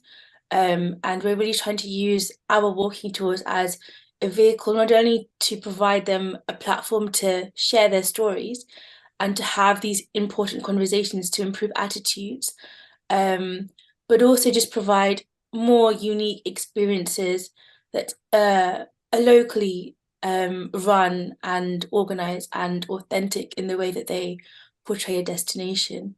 And that's something that's really important to us. So that's our plans, I guess, to expand out of London, but in a way that's sustainable, so we can continue to provide a sustainable route out of homelessness or marginalization, discrimination for the guides that we work with, through the meaningful work opportunities that we provide, helping to increase understanding within the tourism sector that these voices add so much value and vibrancy and meaning to a place. Part of our work going forward also is to engage schools and universities and corporates as well, who are situated in the communities that we work with, so that they can better understand the communities where they live, they work, they operate, and create some meaningful conversations and dialogue in these areas to help improve attitudes and stereotypes as well. And this is something really important for us going forward. We all know the problems of over-tourism and people sometimes not benefiting from tourism at a local level. And we really hope that having these opportunities of having locals showing people around will help even out the imbalance sometimes there is in destination level, and provide more opportunities for more people to engage in a meaningful way. That was very interesting, and I'm really impressed, and certainly the jury did a very right decision to give you the Meaningful Tourism Award. Thank you very much for explaining to us what you're doing with Unseen Tours. And well, I'm thinking probably many people ask the obvious question. Okay, so for the formerly homeless people, they can earn money from the tours, and that is something which brings them out of homelessness. And as you said, even for the local community, they're part of London. They show the shop owners and companies there will also even benefit from that. So how is the work of Unseen Tours financed? So because you have to spend time on that, and I can imagine that it is not just half a day to get a homeless person changed into a tour guide. So the obvious question is, so this is based on charity, or you get some government funding, or how is this financed? Great question. So I guess there's a few ways I could answer this question. The first is how long it takes to develop a tour. Varies a lot because the needs of each person that we work with is so different and unique to their own experience. So some tours take up to 3 to 4 months to curate. Others may take 18 to 20 months, depending on what other additional support we need to provide someone. Because if they are currently homeless when they become a tour guide, we want to get them out of that situation and into some stable accommodation as quickly as possible. People who with experience of homelessness may not have access to bank accounts because you need a fixed address to have all these other things. Self-confidence is a big thing. If someone doesn't have the confidence to share their stories, public speaking skills, all of these things take time. And also the amount of knowledge that our guides have of their communities, it's so hard to fit that into a 2-hour tour. They could give tours for weeks on end with interesting stories and interesting insights they have. But to reduce that into a 2-hour walking tour for our customers does take a long time as well, especially as we want to ensure it's a tour that reflects them and their interests, and it's their perspective on London. All of our tours are bookable through our website. And so the way that our organization works is based on ticket sales. At least 60% of the revenue from our ticket sales goes directly to the tour guides, because this really needs to be an opportunity for them to sustain a life outside of homelessness. And this is the way we are doing this. And the rest of the money, most of it's reinvested back into the business for either training, trying to get new tour guides on board, for marketing, operation costs. We pay for their phone bills, things like that, just to help give them as much support as possible. So because of this, we've been mostly volunteer-led for the 12 years we've been in operation. So most of us have other full-time jobs, and we do this when we have free evenings, free weekends, whenever we get a free moment. And we're really lucky to have a really dedicated team working behind the scenes, trying to grow Unseen Tours. But obviously, if we are a volunteer-led organization, it's harder to grow our impact in a sustainable way, because there's only a very limited amount of time we're able to commit to the organization. So we have been lucky to get some grant funding more recently to try and build some more capacity.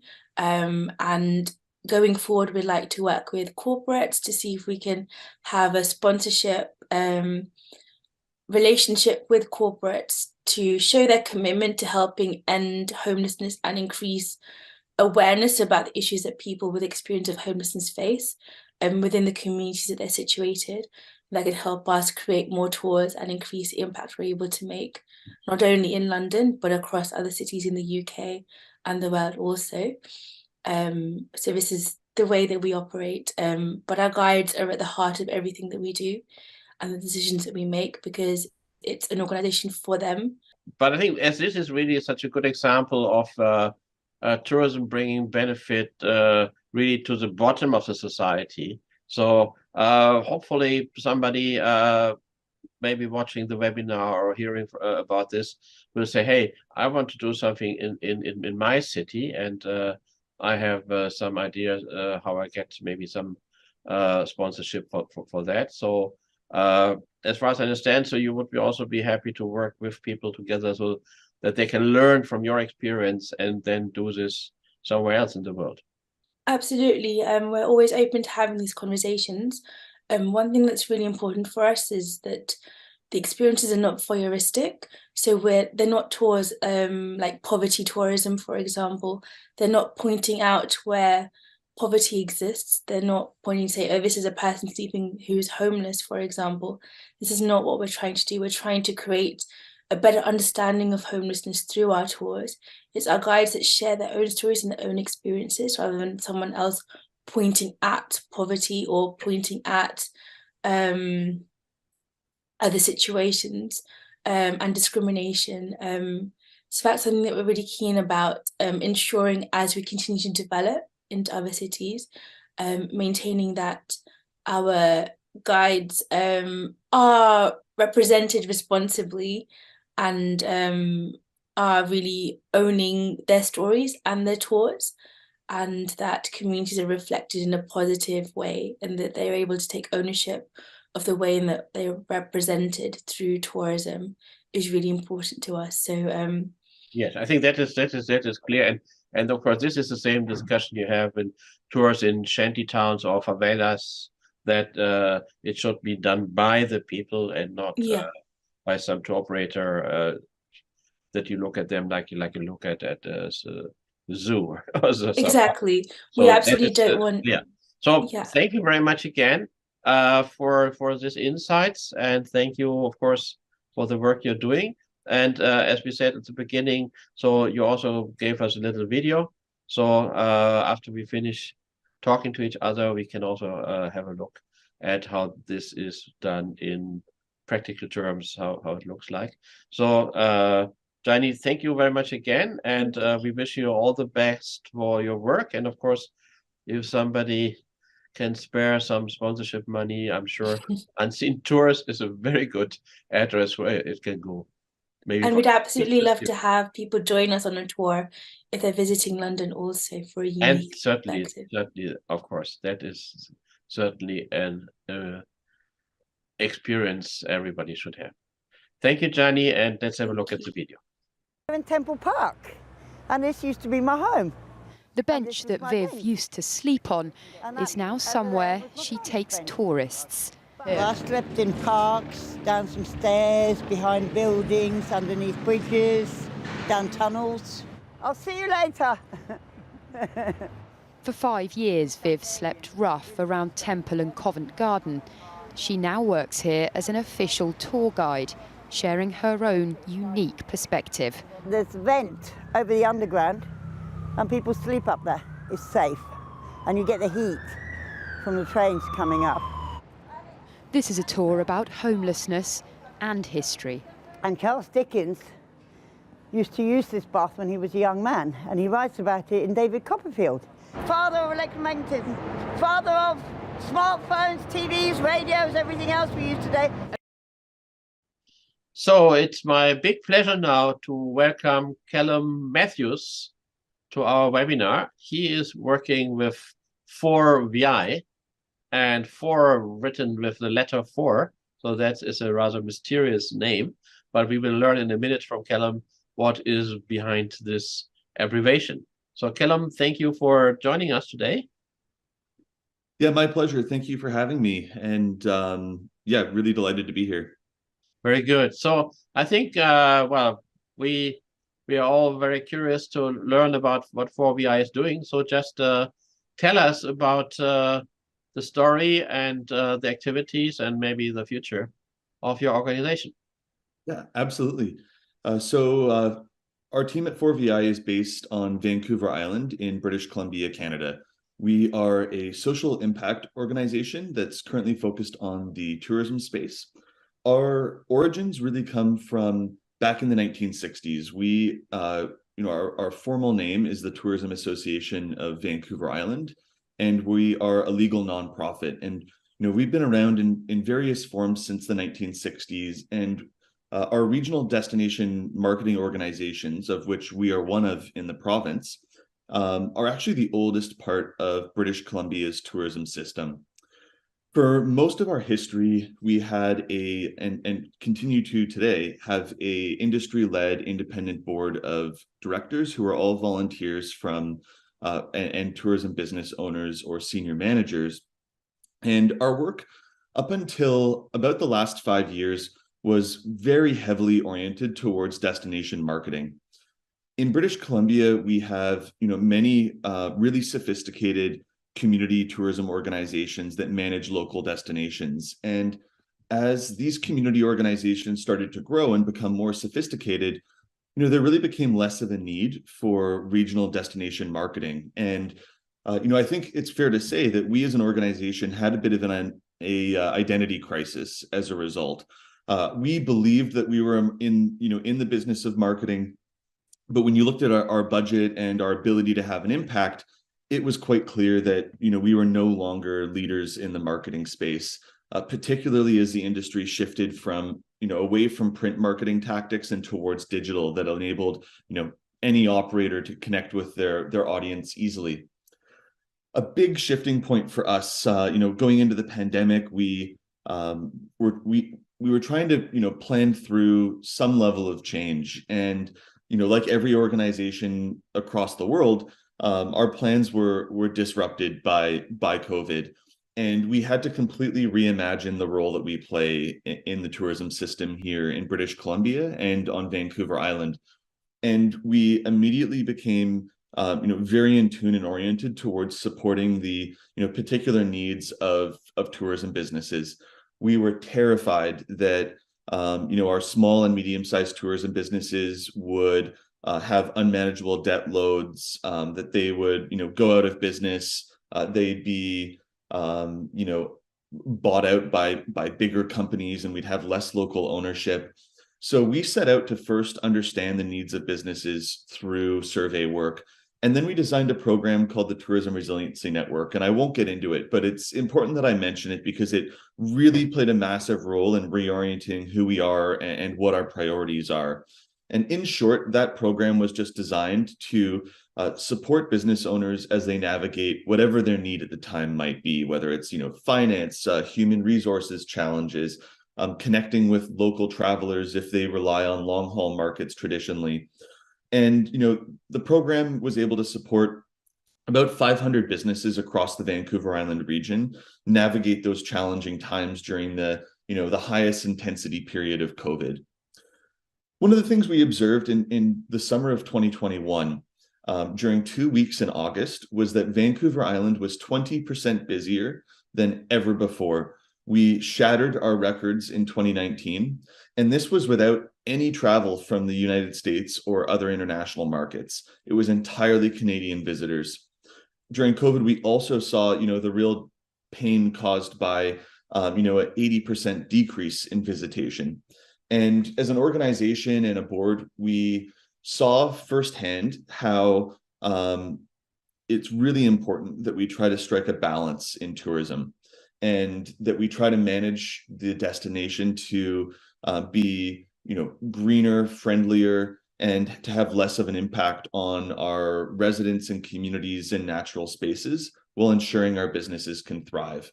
And this was really the moment for us where we knew that we needed to change our path and be different.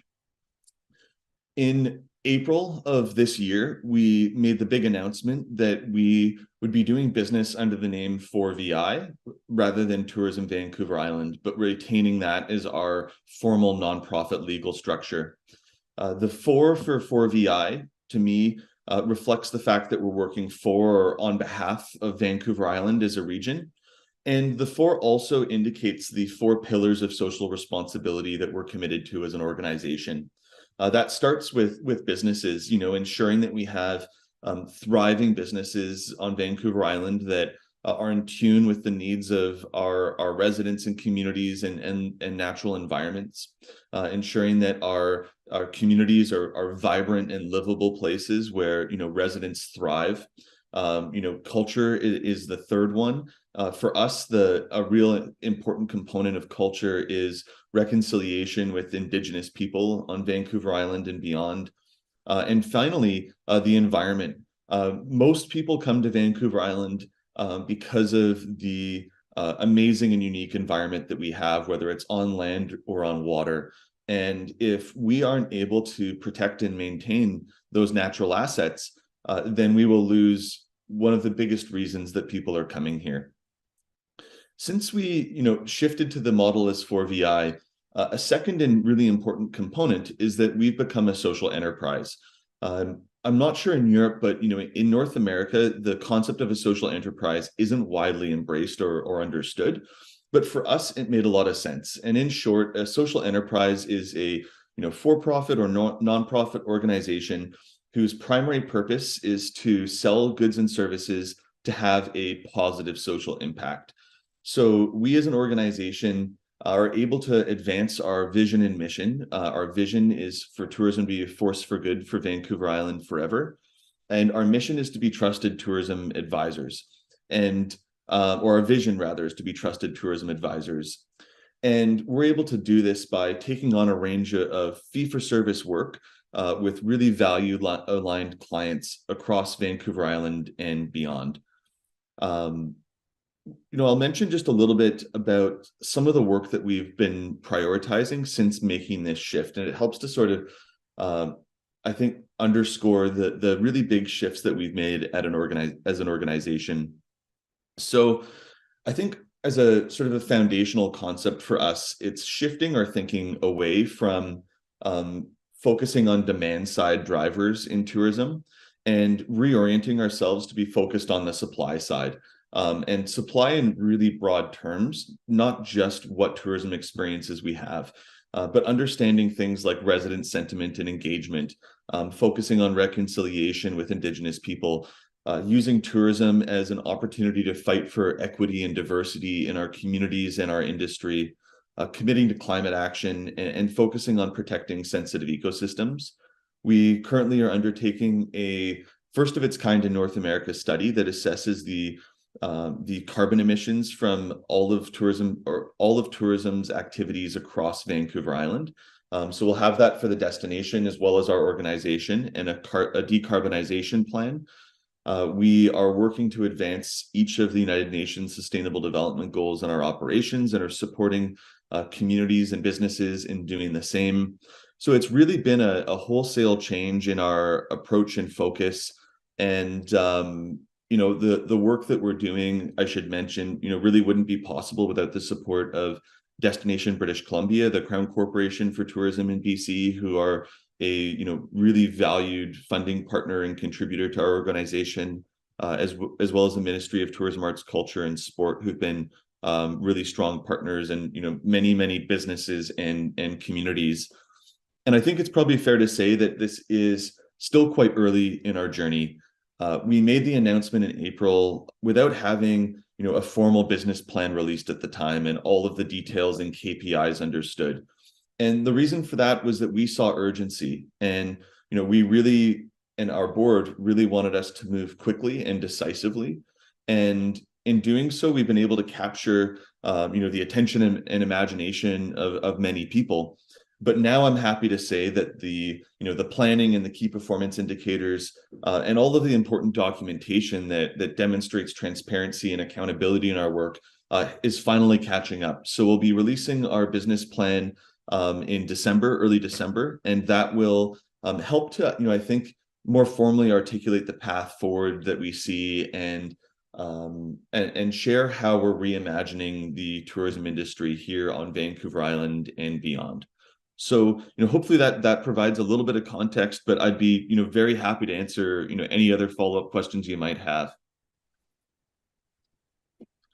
Okay, thank you very much. So that's really impressive. And I think, that was a very comprehensive run down of what has been happening in Canada, British Columbia, and in your place. And so I think just one point you mentioned, I'm certain that many people will look forward to look at your business plan and the KPIs, because I think this is something where we have seen that during the pandemic, everybody was agreeing, arrival numbers are not enough as an indicator for success in tourism. But now we see people are moving back to do exactly what we do before. And we are also in the Meaningful Tourism Center are working on a Meaningful Tourism Index, where we all are collecting a lot of different indicators for the 6 stakeholders, and so that we can have also a holistic picture. So it's very interesting to see that you are also working in this direction. And so I think, so maybe quick question, do you think you will have colleagues following your pathway? I mean, there was a lot of discussion now that DMO used to be meaning destination management organization. And then in the last, 15, 20 years, it moved to destination marketing organization. And I heard from a lot of colleagues that they moving back to seeing themselves as a destination management organization. But of course, what you have done is going even a step further than that. But so do you have people knocking at your door and say, teach us? We have, yeah. And, particularly what we're seeing is, we've had interest from communities on the East Coast of Canada that have a lot of interest in our new model, as well as some parts of the United States and Europe. I think for me, what the M in DMO stands for is, a really intriguing component of all of this. And because, I think the marketing piece certainly isn't satisfactory to me. To successfully oversee a destination, we need more than marketing. But management to me implies almost a level of ownership that I'm not sure most tourism organizations have. So, I really almost envision it as a, community-based tourism organizations are a really interesting path forward. Although I think the social enterprise model may be very unique to the needs of our organization from a financial sustainability side of things, I have been seeing, lots of really positive movement from, other destinations around the world that are, really joining forces with us. We have a really strong partnership with the Travel Foundation. They're involved in supporting the development of our new key performance indicators. Closer to home here on Vancouver Island, Destination Greater Victoria has been a really strong leader in the sustainability space for now many years. They, recently announced that they too will be working with the Responsible Tourism Institute for the Biosphere certification, like we have. And, so there are many examples now of other organizations that are doing really great work. And at the end of the day, our organization is focused on two things. And, I think it's first, doing what we can to try to inspire change and lead that ourselves as best we can as a relatively small organization. And second, be willing and open to share and create a pathway for others. When it comes to trying to save our our home planet, competitiveness sort of goes out the window for me. And we are always so happy to share elements of the work that we're doing if it can help others to make changes themselves. So I think I'm starting to see a really positive shift across the industry. And I could talk for hours about all of the good work that business owners and community leaders and DMOs on Vancouver Island are doing. And we're just really happy to be a part of that movement and hope to inspire others and help folks move along that path themselves. Very good. And certainly you have been doing a lot of sharing today with us. So thank you very much again for that. And certainly I will be very interested to see what's happening in BC. And hopefully that our ideas can also inspire you a little bit in that. So Callum, thank you very much and have a good day. Thank you. I appreciate it. Thank you. Wow, that was a lot of information, of insights, of hopefully inspiration for you, and certainly a way of meeting 6 persons who are all very active and very successful in working on a sustainable, meaningful future of tourism. So let me finish this webinar by a little summary, and I have a little presentation, of course, for that as well. Remember, we said at the beginning, quoting Niccolo Machiavelli, never let a good crisis go to waste. And I think we have seen that there is an opportunity to restart tourism in the post-pandemic era. The supply side has changed. The demand side certainly has changed to a more quality and meaningful tourism demand. There is a necessity certainly to change tourism in the ongoing climate catastrophe. There is no other way than to adapt to what is happening and will happen in the coming decades, unfortunately, for sure. And hopefully, we have been able to make our point that meaningful tourism is a tool helping to achieve a sustainable tourism future and a sustainable future, maybe in general. So all which is left for me is to thank again all our speakers in sharing their insights and experiences with us today. And of course, also all the other Meaningful Tourism Award winners sharing the information which is in the book we are celebrating today. And also the jury who helped us to select the Meaningful Tourism Award winners 2022, and Visit Berlin helping us to sponsor the event in Singapore. And of course, thanking you for watching the Meaningful Tourism webinar celebrating the launch of the ebook Meaningful Tourism: Best Practice Examples for a Sustainable Future. You can see the cover of the book on the right-hand side, and the book is available as of today for 25 euros, including VAT, as a PDF and EPUB. And you can use the link you see here with PayHip, and you can download immediately your copy of that helpful publication.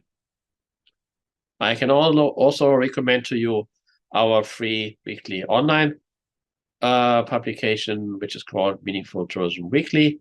And you can see with Paperly, you can also access this one.